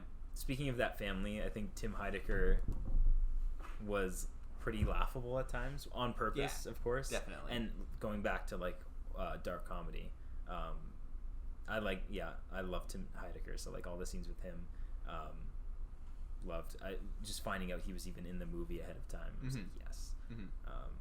But yeah, I don't know if there's the rest of the movie is basically just like we've talked about the complex ending, and like the first 2/3 of it is basically like a slasher, like we've talked Good about. slasher. But you know, light on the jump scares, and I appreciate that it was able to do slashers without like like what's the word? Yeah, devolving into like Friday the 13th type stuff, you know? Yeah. Which we have a long history with. Yeah, the longest history. But some might say very poorly researched, and we should do more research on that history before we talk about it. One commenter. One commenter. I'll never forget you, buddy. So I just want to also throw out there, this movie had one of the best trailers ever. It had a fan-fucking-tastic and creepy as shit trailer, and it heavily relies on the piece of score that's taken from the song that I can't remember the name of. I'm totally blanking. I got 5 on I it. got, I got 5 on it. That's right. Which I thought was like brilliant. Yeah. I absolutely love that. So good. Fucking horrifying trailer, and when the song is used in the movie as well, I was like, chef's kiss, wonderful, very good, very good. I nothing like frustrates me more than when a trailer has like a really strong and iconic use of music that the movie then does not use. And like whenever a movie can use it, like this movie did, or obviously like the Batman with the Nirvana song, like that song was so prominently in all the trailers. I was like, yeah, but then it's not going to be in the movie, and then they actually used it well in the movie, and so It is like important. it's like integral to the movie. So I just love when they can do that as a bit of a music and like score junkie. That always makes me pleasantly surprised. So good for him. It's funny you say that because I read that when it was released, the trailer was released, that song specifically was like reacted to so well that it was only then that he decided to integrate it into the final battle. Wow, really? Yeah. Well, good for him though for having his finger on the pulse. I'm glad. Yeah, I think it works incredibly well. It was in the so final dope battle. in that final battle. Yeah, that final battle is incredible. It was sick. Like, despite all the problems I had with the, and I also just want to say, I know that, like we've said, the movie takes a turn once we go down into the tunnels and stuff. But I love the set design of those tunnels. Oh yeah, it's very like liminal spacey type thing. Very creepy. Very, just even being in there. Yeah, this movie just has incredible production design all around. It's so fucking well done. And I like too at the beginning there's like the title card that talks about how there are like abandoned tunnels all across the U.S. Very creepy. Very creepy. I like that type of stuff. Just abandoned places are very eerie to me. Yeah, me too. I love a good abandoned place that doesn't, but that isn't just like a factory for jump scares. You know what I mean? No, like it's the abandonedness is what makes the it environment. Scary. Yeah, definitely. Like the I will Overlook say. Anyway, yeah, continue. Yeah, I will say there are two things I really appreciated that he included in this film. One, even though this film wasn't focusing on racism, I really like how when the white woman in her home asked her Alexa, which they were calling Ophelia, to call the police, instead "fuck the police" came on. That was very good. Yeah, I did really like that. I found the Alexa stuff in general to be like a cheap laugh. I kind of always do. But in that moment, it was really appreciated. And there was another thing I wanted to call out that I am forgetting. Oh, I wanted to say how we didn't really touch on it, but I'm sure anyone who has seen this movie probably then at least, read one article or watched one YouTube video showing all the cases of like 1111 and pairs and twins and things that he dropped in there, all the Easter eggs. But the guy who was holding the sign with the Bible verse, the 1111, how he was the first one to be killed by his tether, and then the first tether that we see like standing on the beach ready to hold hands with people dripping blood. That reveal was really effective and something that you obviously aren't meant to immediately understand upon first watch. So now that I've seen this film 3 times, it wasn't even until this time that I was like, oh yeah, he's just standing and waiting to hold hands with people. Right. I thought that was really good and effective. Right. Real quick, this is unrelated to what you just said, but related to what you were talking about before that with the Tim Heidecker scene. When they think there's someone outside their home, and he's like joking around saying, and he's like, oh, it's OJ out there? Yeah. Coincidental that the character in Nope is named OJ. Oh, right. Yeah. Holy shit. Yeah. Probably just a coincidence. Didn't even put that together. Fun. I just put that together. Yeah. But on that scene again, I forgot that their version of Alexa was called Ophelia, which seems like, Ophelia is not a common name outside of Hamlet. Like, what? Yeah. Do you think there's like a particular thematic reason he would be referencing this person's name from Hamlet as the Alexa device, or? I actually read about this. There's an actual fact. Good. Yeah. I like this. This may be coincidence, but knowing Jordan Peele, probably not. But apparently, Ophelia in like Greek or something means help.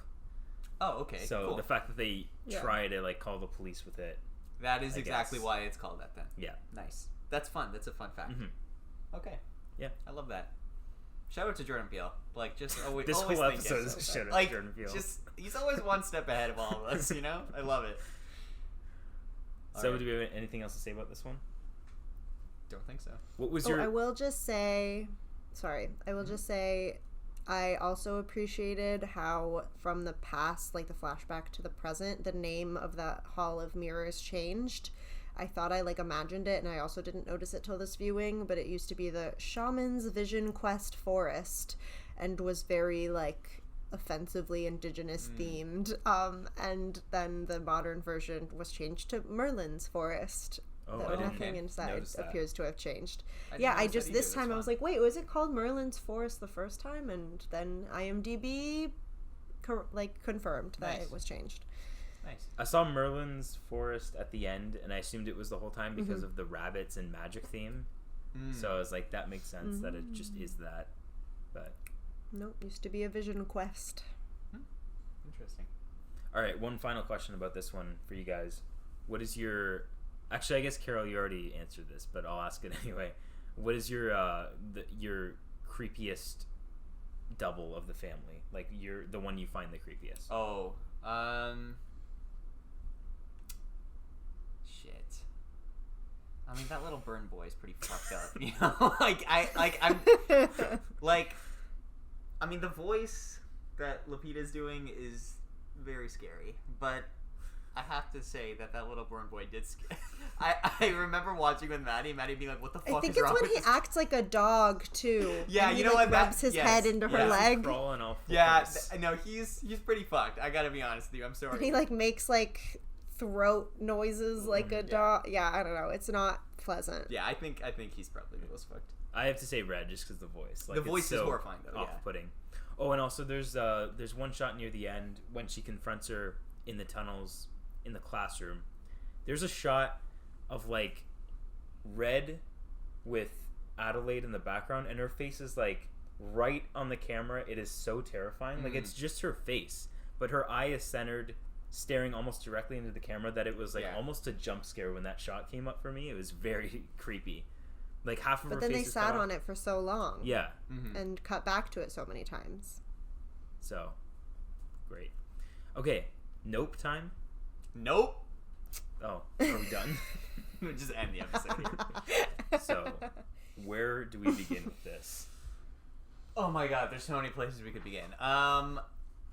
Okay, first of all, let's talk about the alien in the room. The alien in the room. Yeah, let's talk about some of the sci-fi stuff that I really appreciated. Because Dan, you were saying this one for you didn't feel like it had like a big twist in the way that Get Out or Us did. Which is like, it's weird because there's an alien in this movie. Yeah, like, definitely. but it wasn't a twist because like you figured it tells you up front. Yeah, but what I adore is that like the alien, if like when I came out of this movie and I put in the group chat was, this feels like a fantastic episode of Star Trek because it's everything I want out of like aliens and science fiction, where the twist isn't like that there's aliens. The twist is that it's not aliens. It's like just a creature. Like this thing that you think is a UFO for the entire first act in the movie is like pretending to be a UFO movie until it reveals itself to you that it's actually just a creature in and of itself, which I thought, I was like, oh, that's so cool, because we've always talked about how like aliens wouldn't be humanoid and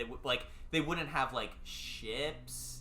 You know what I mean? Like they're not human. Like, so the fact that there is just like this completely abstract creature, I thought was such a cool choice, and it made me really, really happy.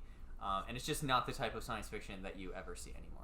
Yeah, and it's cool. Like for most of the movie, it has one type of appearance and physiology until the end, when like it's either because it's damaged or just angry. Yeah, I wanted to ask why you guys think that change I think happened. It's just because it was really pissed off at that point. Yeah, that it was like showing its true, like it's kind of like in Jurassic Park when the Dilophosaurus, or the Dilphosaurus, sorry, the Dilphosaurus opens the frills to like yes. spit poison on Nedry.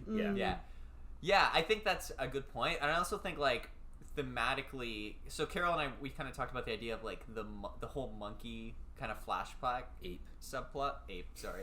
And fun fact. Yeah. The actor who played Rocket in Planet of the Apes. Yeah, played I was gonna that say ape. that. Really? Yeah. Oh, that's cool. Yeah. I saw Terry Notary in the credits, so I'm like, how much you want to bet he played the ape? That's so because cool. he was known He for playing the did. ape. Nice. He also played Kong in Kong Skong Island. Skull Island, yeah. Kong Skull Island. He has a thing for apes, I guess. Damn, good for him, dude. Respect. Yeah. But I think going back to the... He has a thing for apes. Yeah, he has a thing Is for that apes. what we're gonna say about Terry No Terry? Well... Terry No Terry, is that what you Also call Terry No him? Terry. I call him Terry Notary. I think it's probably... That's probably Terry No Terry. Pete Repeat. Pete Repeat. That's a callback to our BoJack Horseman episode. Oh, that's actually so funny because Maddie just decided she wants to watch BoJack Horseman. So we literally just watched the pilot episode last night. Nice. What are the odds? Goodness. Some nice seasonal depression. This would be good. Exactly. This is the perfect time. Get that seasonal depression going. Okay, so back to the ape. Back to the ape in the room. I think, like, thematically, because we talked so much about like what that whole thing was supposed to represent, and there obviously is the part of it of like that the kid survived by not looking at the animal directly or whatever, and like that being a factor. But then I also think the movie was so vague about like what caused the ape to, like, for lack of a better term, go ape shit. Like, I don't know if that's derogatory towards apes, but I don't know. So Okay. like, and I feel like maybe that is also like somewhat supposed to be symbolic of what's happening at the end, and in particular the idea that because this thing is just an animal and it is like going out of its way to hide and not like bother anyone and just do what it does by nature, which is hunt, and then the fact that like it's being provoked, that yeah, it's like standing up for itself and it's defending itself and like finally revealing itself by doing that, right? Trying to like be more symbolic of the way an animal would operate, which I thought was just an interesting choice. Yeah, me too. I mean, that opening scene came out of nowhere with the ape, but then like pretty early on, as soon as you learn about the main characters being descendants of like a horse handling for Hollywood company, and it's like very clear that there are themes of animal abuse, like that's what this movie is speaking on. There's a lot of that. I was like, okay, that's awesome. Yeah, very cool. Yeah, that's also why I said it's just as important as the other film, but just less complex, because it's like, yeah, definitely. I mean, like, animal abuse is very important, but not as complex as like systemic racism, like Sure. as a topic. I mean, Sure. But I will say a couple of things. One is that, and I think Marco and I discussed it because we had seen the film previously, but apparently there was supposed to be a lot more scenes with the ape/monkey, which I think would have given more context. Though I will say that it is appreciated that when they start, I guess, the different like chapters or acts like of the that a film, lot. how they started it with the names of like originally horses, and you think it's always going to be a different horse, but then they go back to give you context on the ape. That does help kind of tie the theme together, even without whatever footage we lost with the ape on the set. But yeah, I don't think it's necessarily animal abuse. I think the theme is more like we just shouldn't try to tame animals to our will and trust them to behave as we do, because they are inherently different species, and that's something that we don't understand, and we aren't actually all powerful, and we can't bend any of these things to our will just because we like want to, and usually to make money off of it. Yeah. Jurassic Park. Yeah. When I said animal abuse, I don't just mean like physical abuse. I like using them to our exploitation and stuff. Yeah, definitely. I guess exploitation is a better term, but Definitely, and I think especially because there are definitely themes also of like the not corruption, but like the way the Hollywood system sort of functions, and this was something Red Letter Media talked a lot about in their review, which I also think, I will say, I think part of the reason this movie works so well for me and is because it's way more subtle in all its themes. Like, there's so many different ways that, depending on what you're interested in, you can like choose to read different aspects of the movie. So like obviously Red Letter Media being more professional, quote unquote, like film critics or whatever, like they really latched onto a lot of the ways in which this movie is like a metaphor for like the film system in general. Whereas actually like I the things that I really latched onto was, I thought the idea of like black erasure, and like that, like these people don't even know about this like historical person, and then the way that tied into what the ending was, which I was really shocked by, because about halfway through the movie I had a moment where I was like, I'm really digging this, but where the fuck is this gonna go? Because like there is a literal alien and they're never gonna like fight the alien. Like what is this? But then when it became clear, when the whole third act became about like, we have to be the first people to capture this alien, like we have to get to it first, and that as sort of like retribution for the way like historically that their family was treated, I was like, that's so clever. Like a way dumber movie would have been about them trying to like hunt and kill the alien, but instead they're really focused in on this idea of like the personal retribution and like making sure that we are the first ones to capture this thing, which I thought was really interesting. But then of course you get like the elements of cinema captured in that, and then you also get elements of like trying to bend animals to our will captured in that. Like it's all these different really subtle things that are all packaged in like a gorgeous and like well-paced suspenseful movie. Like it's really fucking well done. Like, I know it's like we said that about everything, but yeah, it's so like detail oriented and so well done. Well, to me, it starts out as them trying to. They want to get footage because it's like, first of all, you see an alien, you're always going to want to be the one to capture footage Of course, it. yeah. But they also want to make a name for themselves, but it turns into, like, that just being an incidental thing of, like, yeah, they will be known for capturing this footage, but it's like, we need to let people know about this. Like, Yeah, this exactly. is important. And Yeah, we need yeah, to, yeah. It's not like we need to show them, it's like we need to show them Yeah, yeah. what you're putting the emphasis on. Yeah. What you're putting the emphasis on there. But yeah, it's great. Like, you talked about the elements of cinema. Like, the climax of this movie being, they set up this little course to ride the horse and film the alien. Like, here's a fun fact, okay? Talk about the horse in the room, okay? So at the very beginning, we are taught about the first recognized film is of a jockey on a horse. It's like 2 seconds. They talk about their relation. We talked about that in my film theory class. I would imagine and you did. everyone now said, that's from Nope. Yeah. Yeah. Nope did it first. No, but like that fun fact is how film was invented.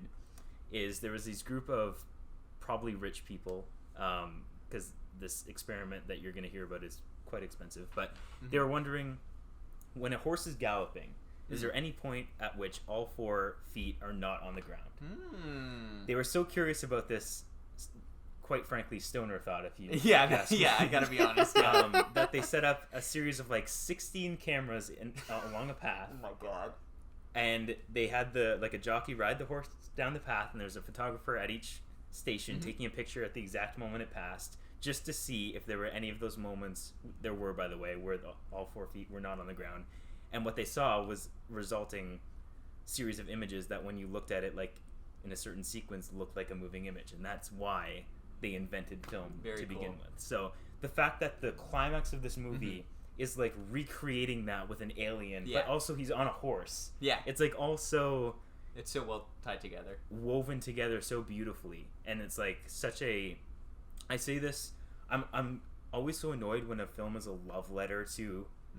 like Hollywood or whatever, but this is, it's that, but it's not like its entire existence is depending on it being a love letter to something. Like, it actually has a story along with it, but it's also, in passing, a love letter to the history of the medium that it comes from. Exactly, yeah. I loved this movie. Like, honestly, it was great.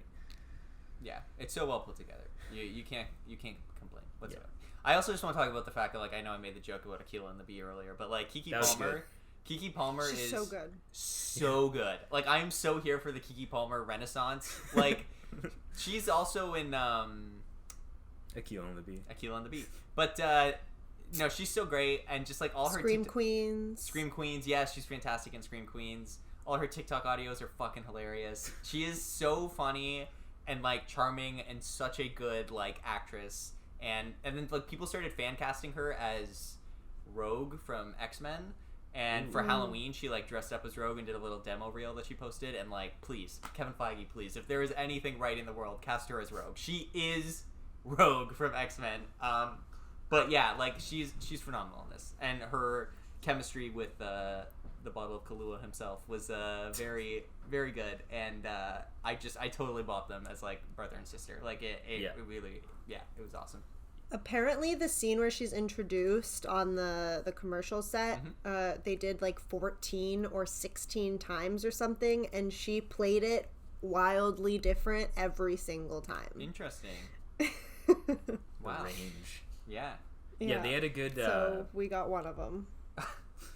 They had a good back and forth, I found. Like, me too. His very like restrained attitude versus her very like outward attitude. It was great. Yeah, they played off each other well, and that's obviously where a lot of like the humor came from too. But yeah, I love their like handshake. Yeah. When she's like, "Didn't I tell you he would bring like a non-electric camera?" and they like slap hands. Like, yeah. Great. It was good. It was great. That might have been in the trailer actually, but so good.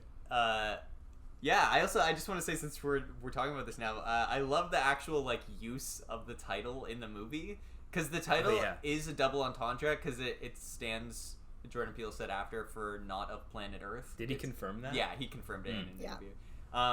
But it's actually used as the word Nope in the movie multiple times A to lot. very funny comedic effect, like when Daniel Kaluuya is like sitting in the car and like In the car. the blood is just pouring That's out. horrific. It's- That- nope. Can we Honestly- just talk about that scene for a second? But I didn't find that funny, actually. Like, I was expecting all the other times they said nope, I found it as, like, comedic effect. Yeah. That time, I actually found it, like, kind of scary. Like, he was just like... It is horrifying. Yeah.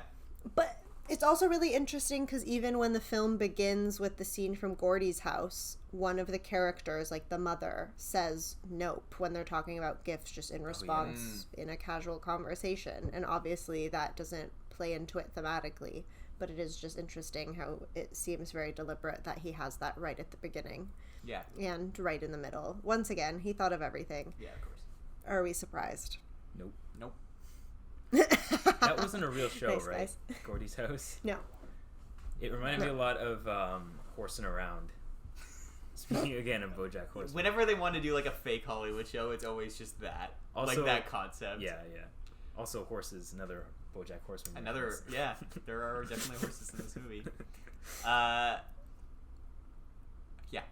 I don't know, like, this movie was just so, like, I was so taken aback by it. Okay, I want to talk about the alien digestion scene, which is like one of the scariest. Oof. Sure, scenes in let's this. talk about it. Oh, and I also, still don't understand what goes on in there. Well, it's like an esophagus, right? That's what it looked Yeah, that's no, I digestion know. system. But even just when we're looking at it, I don't It was understand so the great. It was mechanics so and where everything claustrophobic. is. It was claustrophobic. like. I loved how that was shot and Mhm. just scream. Oh, and speaking of screaming, like you hear them screaming after the fact when it's still flying through the air. Like it's just they're being digested inside of it, and they're Until just, you like, hear a still- squelch and it ends. And it there rains was blood, always yeah. some gross noise. Yeah. That was a cool, like, I guess semi-reveal too, is when it's like raining, the scene at their house, but then you pan out and discover that the thing is over top the house, so Yeah. it's not rain, that's all just, like, it's not blood mixed with rain, it's just blood raining down on their house. 'Cause Yep. the rain can't even reach the house. Dan, do you know anything about the making of this film?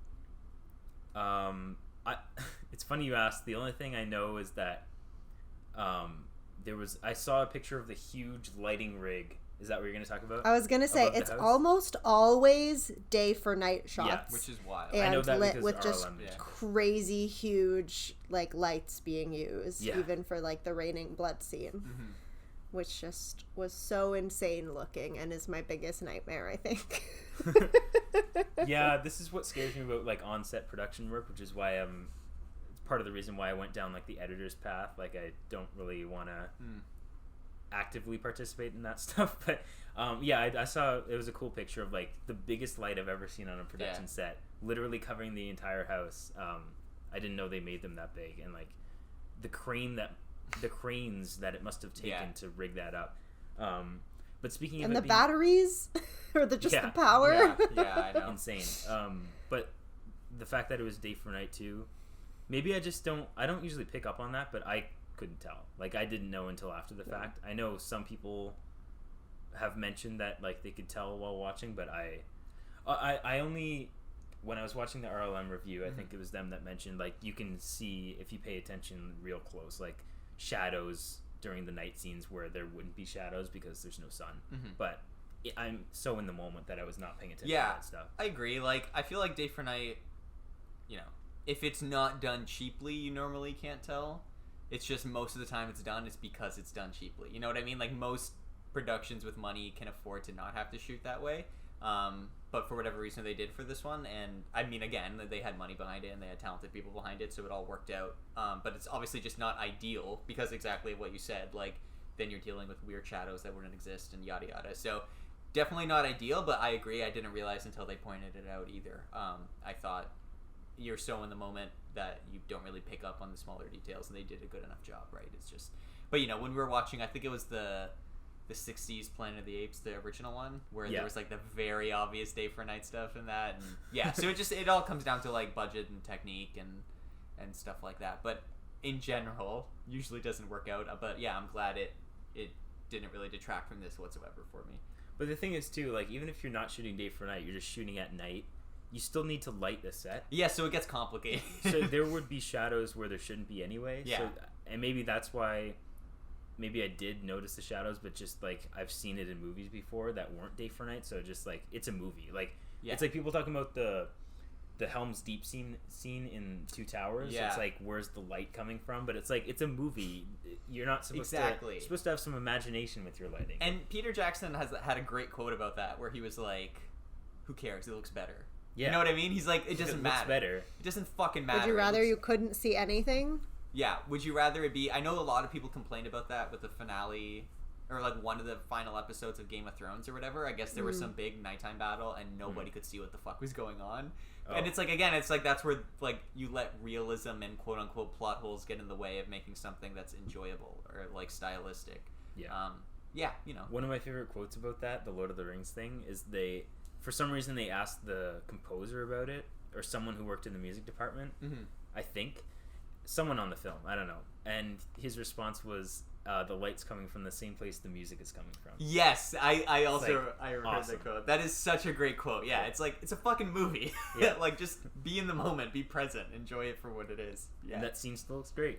Yeah, definitely. One thing I want to talk about, going back to Nopey Nope over here, is I love, like, obviously the design of the like fully formed creature is very much inspired by it, to a certain degree, a little bit of like anime influence. A lot of the final act of the movie is like anime influenced. Keke Palmer even does the classic Akira motorcycle slide, which you can look up a compilation on YouTube. Like, every movie that ever has a motorcycle does the Akira motorcycle slide in it. It's like the most famous thing. You should look it up. It's fucking hilarious. And once you notice it, you'll never be able to unnotice it. It's like the Apocalypse Now shot. Yes. Yeah. Like, you'll never be able to, like, the Dark Knight does it. Like, if someone's riding a motorcycle, they will do the motorcycle slide. But the Dark Knight had a twist because the wheel, like... Yeah. At least that one had the cool wheel twist. But yeah, they like directly parallel that in this. But then, yeah, the creature design was very anime influenced. But I also think I read somewhere that they wanted to like almost make it look like angelic a little bit. Like, there's almost like that type of like vibe to it as well. Accurate angel. Exactly. Yeah, it's like, it's very like beautiful and like abstract, and you don't really like get a sense. You like, it doesn't have a face. Like, you can't like sympathize with it in that way, which is intentional, and you don't really see in science fiction, and I thought was a very cool choice, and I think really, really works very well. And I guess the mouth that it eats things through is also its eye. Yeah, kinda, yeah. Which is weird, but cool. Very cool. I will say I did also appreciate how, in the end, it needed to be OJ who could quote-unquote tame the beast, or who understood it the best, because he was the only one who regularly worked with animals. I mean, left living, at least. R.I.P. his dad. Shout out to David. But I did want to, I guess, discuss a couple of characters. One being the TMC guy. Okay, yeah. I don't know if his inclusion, like, it was nice because it gave her a getaway vehicle, and I think that might have been his most important contribution. But otherwise, I feel like him being there was almost like a little bit corny, and like hitting the nail over the head with the point of it, like how he was so preoccupied with his camera even in his dying moments, when we've already seen that technology stops working when you're directly underneath it. So I don't know what the fuck he thought he was gonna get on this camera as he was swallowed whole, but whatever.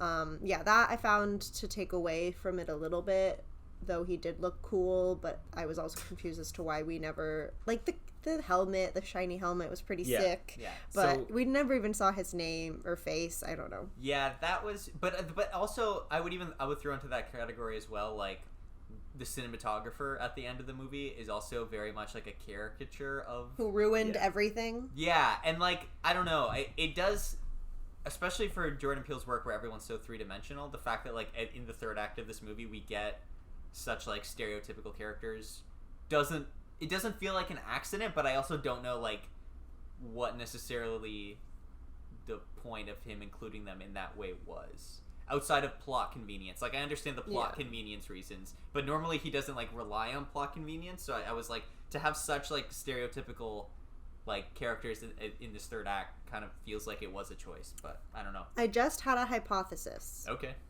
let's hear. Maybe post Get Out, because the response was so, like, I mean, mostly from the racist old white people who didn't get it or thought it was subtle.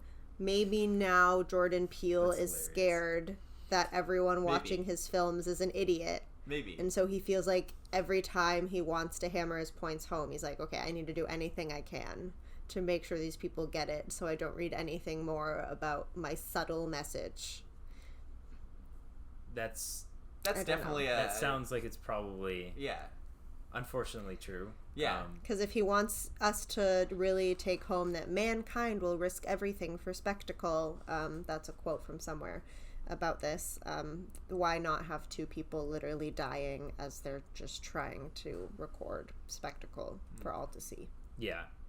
Now, one thing I want to say about the TMZ guy, when he showed up in the chrome helmet, that was where I was like, you remember how I was talking about waiting for the Jordan Peele twist? Yeah. I was like, I see this guy pull up, and the first thought was like, is this all like a government conspiracy or something? Is he? Because he looks like a G-man or something.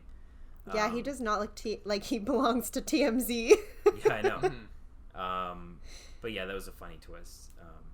What this is unrelated, but one thing we were talking about with the alien anatomy that I want to go back to real quick is there's one shot in like near the end where they harm the alien enough to like make it fall to the ground a little bit, and it's rolling like a wheel. And I just love there's a super subtle detail in the like the CGI of you can see the skin rippling a little bit, and it's so cool because even though it was revealed before that it's an animal and not like a ship, it still like visually didn't sink in yet really for me. So seeing that was cool. It's like you could see the texture of the skin on top of your flesh.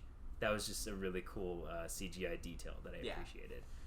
That was easy to miss. It's very cool. Like, and I think the even when it is in its ship form, let's say, like its outer shell, I thought right from the beginning, like all the little bursts of it you get, it never felt like a ship. Like they did such a good job with the movement of it. Like in the back of your mind, because you think you know what an alien movie is, you're going, okay, this is a ship. But like they do, like the way it moves around in the sky or whatever, it was always so like quick and like particular in a way where I was like, oh, this is weird. Like I've never seen an alien ship move this way, because they're normally like just ships. They move like ships, like the way Earth ships would move.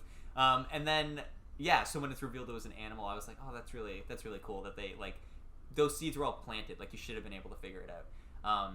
And also we're talking about like the humor in Jordan Peele stuff, but the scene when like he's in the barn and there's like the kids with the little alien masks.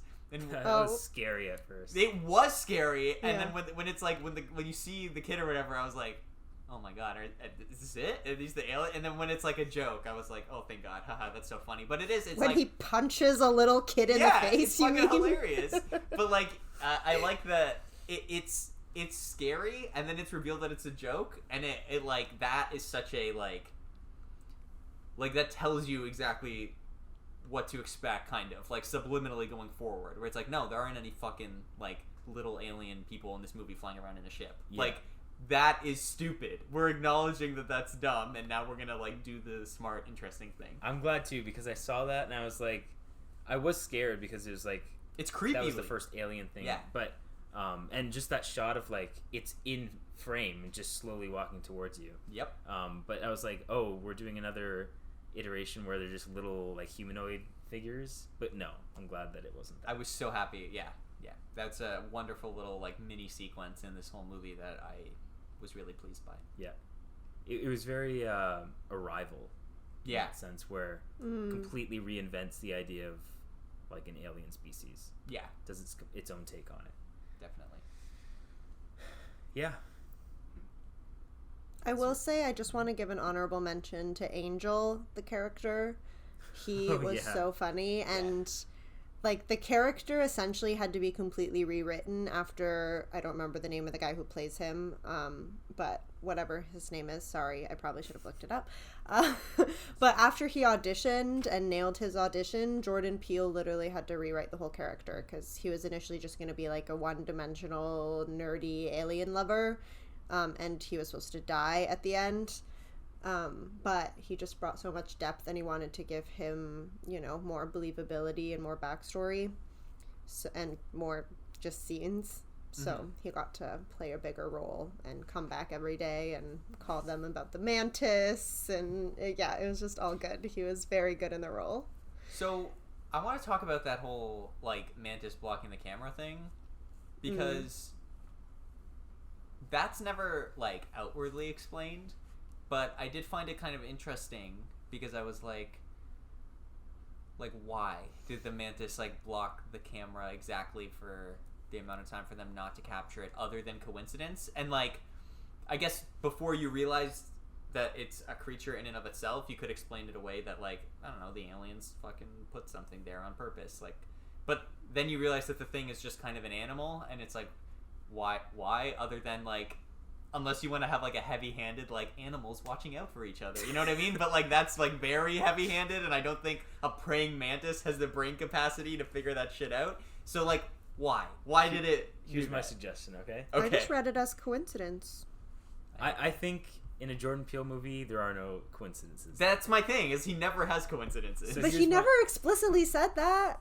No, he didn't say that. Definitely. But here's my suggestion that I just came up with right now, because I forgot about that in the movie. Yeah. Like, even after the reveal, I didn't think back to the praying mantis until we just started talking about it. So I think it flies away once the alien flies away, probably because it's too scared to fly out when it's there.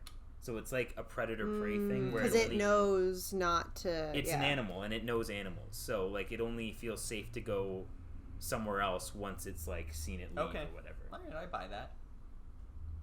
Okay, that's actually a good take. Yeah, respectable. Thanks. One more thing about the angel character, though. Yeah. He was hilarious. One of my favorite lines in the movie was when it's like we first meet him, and he's talking about how his girlfriend just left him, and how she got a part on the CW, and he's like, yeah, she left me for the CW. It's like, that's the part that bothers him the most. For the CW. Honestly, it makes sense. CW is like... Yeah, mostly trash content. Yeah. And then the other line of his... But she'll make a lot of money. Yeah, she will. True. The other line of his, which is also in the trailer, which I found really funny, is he's like, after he sets up the stuff, he's leaving, he's like, you're gonna get a survey about me asking you to rate my service. Yeah. That was great. You know, bringing up that CW line, and even Carol, you talked about how Angel originally was going to be a more, like, one-dimensional, just alien lover, makes me think that, like, maybe the point of the TMZ, like, one-dimensional character and the one-dimensional cinematographer fucking character is more, like, again, with this, like, being so tied into film history, it's more commentary on how, like, so many people now are, like, disingenuously interested in things. You know what I mean? Like, his girlfriend's working for the CW, which we all know is a fucking joke of a network. Like, he was just, like, vaguely interested in aliens before he had more depth or whatever. Like, the TMZ people are not interested in anything other than, like, bullshit drama. The cinematographer is only interested in, like, the glory of it. Like, with the exception of the main people that we're following, like, everyone's in it for the wrong reasons, which in a movie... Oh, and the ranch guy who gets eaten. Yeah, again, he's very similar. He's only interested in it, like, as this, like, child actor or whatever that's, like, just seeking glory, like, trying to use something. So, yeah, I mean, it could just be a way of being like, look at all these fucking... The cinema landscape is bleak, isn't it? Like, that kind of could be probably, yeah, why those characters are... Not all of them, but some of them are a bit more two-dimensional. It's just to try and get that metaphor across. Yeah, I can see that. Yeah. Carol and I had a fun conversation about the ape. Let's bring it back to the ape, shall we? Because the first time watching it, right? Like, we keep coming back to that scene where the ape goes apeshit. And the thing that causes it to happen, from what we can tell, is just like a balloon pops or something that wasn't supposed to, and it freaks the ape out, okay? And for some reason, like, not the whole way through, but maybe like the first few times it was happening and we were cutting back to it, I kept thinking, like, because at the beginning of the movie, the dad dies because something falls out of the sky, a coin falls out of the sky and impales him. And so I was like, are they trying to imply some type of connection where, like, the balloon popped because fucking something fell out of the sky? Like, are they trying to tie these events together? Before I realized, like, that the ape thing was just a metaphor for the whole animal. I was like, are they trying to like plot wise tie these things together where like a fucking coin fell? Do these aliens just attack people with coins? Like, what the hell is happening? Inside. Yeah, I know, but that's the thing. I was like, well, it's inside. That doesn't make any fucking sense. Almost there was a skylight open or something. But like, anyway, that doesn't make any sense. But I do think like on a soundstage. No, it would never. I know, but like, it was interesting before I knew like the degree to which like what the aliens were. Like, okay, maybe there were like aliens inside the studio somehow or something like that are manipulating things. But I just thought it was interesting that they had like a balloon pop be the thing when very specifically like something falling and impaling someone was the thing that killed them at the start of the movie related to the alien. But again, like going to Jordan Peele, that could just be a bit of like consistency within like the scary symbolism, like having like that type of effect. Yeah, but scary symbolism, and also explicitly a line from the film that kept coming up in a lot of like the analysis videos and essays I read later. But the idea of the bad miracle, because also in the Gordy's home scene with the shoe just standing straight up during the whole attack, and the one that he ended up taking and like had framed in the room, that is something unexplainable. And coincidence isn't really the right word, but obviously it is still of some importance because it was shown, you know, in the film so many times and then preserved by Jupe on his property. But yeah, it does feel a little, I don't know, unsatisfying to just explain that away as a bad miracle. So I don't know if you guys have any other thoughts about that. I think that's why I was reaching so hard to try to connect the alien thing to it, because I was like, there's like, why is the shoe standing up? Like, why are we focusing so hard on it? Yeah, I wonder if maybe if the rest of those scenes had been added in, if it would have made more sense. But well, I don't know about the shoe thing, other than Red Letter Media pointed out that like it's probably just that this child actor who had just been through a trauma was like so focused on that one seemingly weird thing that was like just a coincidence. And like it's like when you flip a coin and it happens to land on the sliver and not one of the faces, but it's like that's why he wasn't looking at the ape, and that's why he didn't get attacked by the ape. Yeah, that's right, they did bring that up. But as for the balloon thing, I read about, like, I didn't even realize on the first watch, but like the balloon with the ape, and then they kill the alien with the balloon at the end. Oh shit, yeah, okay, that's what it is. Damn. Okay, well there we go. God damn it, fucking Jordan Peele. I also didn't realize until I read about it either. Yeah. So you gotta love it though. Yeah. That there's actually answers. Most of the time we talk about this shit, it's like it's because nobody thought about it. It's whatever you want to. Yeah, it's whatever you want it to be. But with Jordan Peele, it's like no, I did it because of this, and it ties into that. Yeah, which is awesome. It's like how whenever you have a question about Duck Game, I have an answer. Yeah, whenever exactly. you could ask anything about one of Jordan Peele's films, there is an answer. And there is an answer. Yeah, there's always an answer. All right.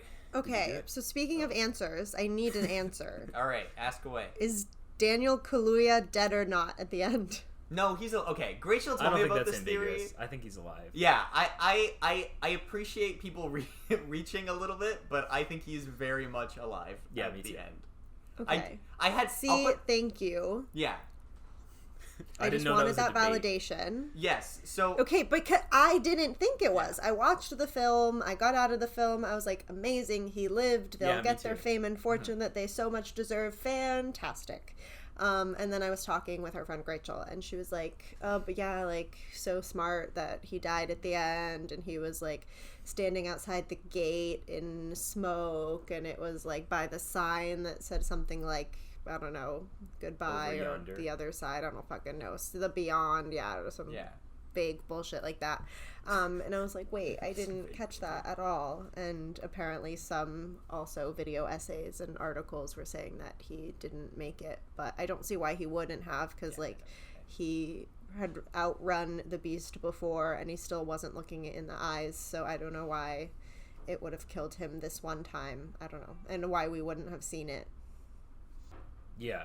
Correct. And also I think at least my takeaway from like that, I mean, first of all, like very obviously I think the framing of the shot is supposed to mimic the idea of like the first like film reel ever captured of the guy on the horse. Like I think like he's intentionally framed that way. That's also what made me think of the like connecting the idea of like black erasure and the fact that like their family is now the family to capture the first image of this, and like he's there. And why would you end a movie about black joy with one of your black protagonists dying? I think like he's there in a way like to symbolize that old shot, but I think with the over yonder or whatever the fuck the sign says is it's also over it is over it's yonder. a very yonder. Wild West That's thing. what It's I think that it's like a melding of the ideas of like that classic shot and then over yonder referring to like, but now they've recaptured it, like the way they had it taken from them. Now they've captured the first image of like this new thing, the way film was a new thing and whatever. Like it's all just one giant metaphor for that idea of like capturing this thing, like this important thing that we're capturing, and you know it was taken away from us before, but now like we've done it and we can now give it back to the world and whatever and like get credit for it. And also I like in all three of these films, Jordan Peele has made the protagonist or / protagonists live. Like Chris lives in the first one happily, as we discussed. The entire family in Us lives, and well, I mean, I guess technically Red lives in adult, whatever, you get the point. Yeah.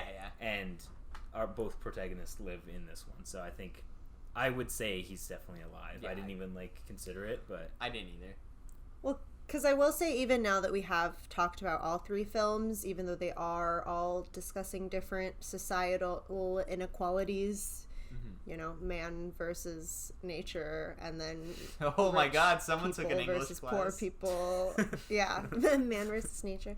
But anyway, one thing that does carry through all of them is that he does just cast primarily people of color, and he doesn't want that to be the point, but at the same time their successes and their joys and their wins are always deliberate, because obviously it's dumb that the trope that we discussed in our least favorite tropes episode, that, you know, the black character always has to die first or whatever, is very antiquated. And I'm not going to try to say a fancy word. Antiquated. You were getting it. I can't do that today. I was going to get there, but I'm going to not pretend to be smarter than I am. It's old. I'm glad we don't do it anymore. And yeah, that's why I didn't. It's a talking dog. That's why you know I didn't even. That's why I didn't even think for a second he was dead. But I'm just glad you guys agree. No, totally. Yeah, I think I was so focused on like the symbolism of it, like being like a recreation of that first like film ever, that I didn't even remotely consider this like other theory that maybe he's dead. Like it just like but that he's facing the other way. Yeah, which is interesting. Exactly, because this is like they were pioneering a whole new generation of like film capturing. Bingo. They captured an alien. Yes, exactly. Film. Very cool. Also, again, we're talking about setups and payoffs. The fact that they set up like the picture taking at the that was nice. Come on. And Jordan holy Peele. shit, I just thought about this. The fact that their film failed. Yeah. And it was a picture frame, just like the invention of like film was discovered through just seeing a series of, I mean, film is just a series of frames. Yeah. So it was the image that succeeded. Yep. Wow, this is a great movie. I told you, I love. Yeah, this movie's sick. It's great. It is sick. It's so sick. It is. It really like, and I think because like everything was handled, there was like none of these ideas were the central idea, like because all these ideas were sort of like subtext ideas to just a cool alien story, like you can get so much out of it, like talking about it and being like, well, if you consider it from this perspective, like you can, like there's this thing you can get out of it, or if you think about it from this perspective, there's this thing, and it all works because Jordan Peele's really talented. Yeah, except for the dead thing. That's not something you can get out of it. He's definitely alive. I don't know what that theory. Yeah. I was shocked. It's cool because if you want to believe he's dead, I mean, you can. Yeah. They never show him, so like you could in your headcanon believe he's dead. You're wrong, but like you can. Yeah, but like you can. There's nothing proving that he isn't, but like Yeah. it's suggested that he is alive. Yeah. I think part of the reason that debate exists is because of how long the shot is of Keke Palmer realizing he's there. And I actually thought that was going to cut on that. Like it was such a long shot that I thought we were just supposed to imply what she was seeing. And the fact that is such a weirdly long shot, and then we cut to him, it's like maybe people started thinking that she was just envisioning it, but I don't think so.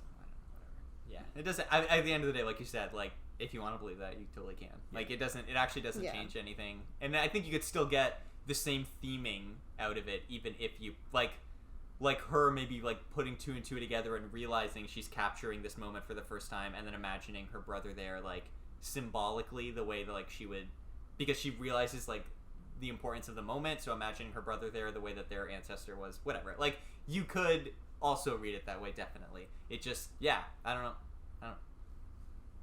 Whatever floats your boat. It works either way. It's still a great movie. Yeah. Okay, did we do it? I think we did it. Any closing thoughts? I think we did. Love Jordan Peele. No. That was a missed opportunity. None of us said no there, yeah. Damn it. Well, we always need to give Jordan Peele his dues. I can't wait to see what he makes next. Do we know? Is there any indication what he's working on next? Not that I know of. Let's see if Google knows. The last thing I publicly heard from him is he was on an episode of Smartless. I listened to that, but I haven't heard like anything publicly from him since then. So I have no idea if he's. I don't know. At this point, I'm on the edge of my seat for the next Jordan Peele thing. Me too. He wanted me back. You know I need to make sure to see the next one in the theater. Yeah.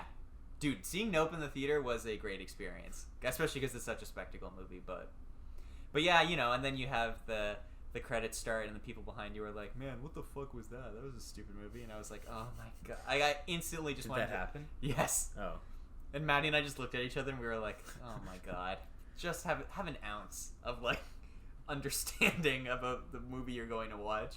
Oh, speaking of credits, while Kara's looking this up, is I also noticed each of these three movies have like there's like a pre-credit sequence and then all of the credits on like a slowly zooming, or not necessarily zooming, but one single shot. Yeah. Like in Get Out, it's the shot of the trees on the road, and then in Us, it's the zooming out of the caged rabbits, and then in Nope, it's the projector of the horse film in like the esophagus of the alien, which we don't know is the esophagus of the alien yet. That was nice, a little visual touch. It just we come like back to that duct. a lot. Yeah, and you don't know what it is. Yeah, it was cool. Mm-hmm. Yeah, we don't know what Jordan Peele is doing next, but it will be another funny, scary film. We do know what we're putting out next, though. So I'm in. I'm also in, for the record. You can expect from us. I'm not. Should I be saying this? Yeah, you can say this. Let's tease it. What's coming out next, everyone? The next episode, which will also be the final episode releasing this year, and like nothing until the new year, which will be our selection series. But the final episode this year will be a video episode that has been in editing for a long time. Since the start of the season. It was supposed to be our season premiere, but we decided to make it the mid-season finale. Yeah. And it is us talking about and going through a bunch of franchise revivals. Yeah. And I'm currently finishing editing that. Apologies for it taking so long, but that will be our closer for 2022. It's okay. Get excited for that, everyone. Yeah. Sometime before the end of the year. I'm not sure when yet. Yeah. But it doesn't really matter because it's the only one left this year. Yeah, exactly.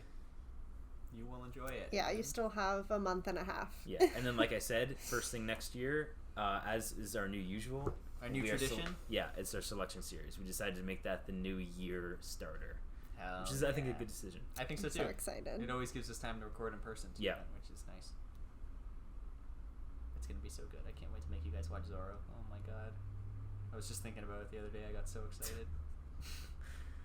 All right. Are we done? Should we say goodbye? We're done. We Nope. didn't really... We have the Nope. intro. It's fine. Nope. You're about 5 minutes too late, guys. Thanks again for listening to the Feature Length Podcast. If you enjoyed this episode, it would mean a lot to us if you liked this video or audio. Give us a rating and review. If you want to stay up to date with the latest episodes of this podcast, you can subscribe to our YouTube channel. Make sure you hit the bell to be notified when we post a new video, or follow the podcast on Spotify. If you want to connect with us directly, you can follow us on Instagram at featurelengthpodcast, or even send us an email at featurelengthpodcast@gmail.com. Catch you on the flip side.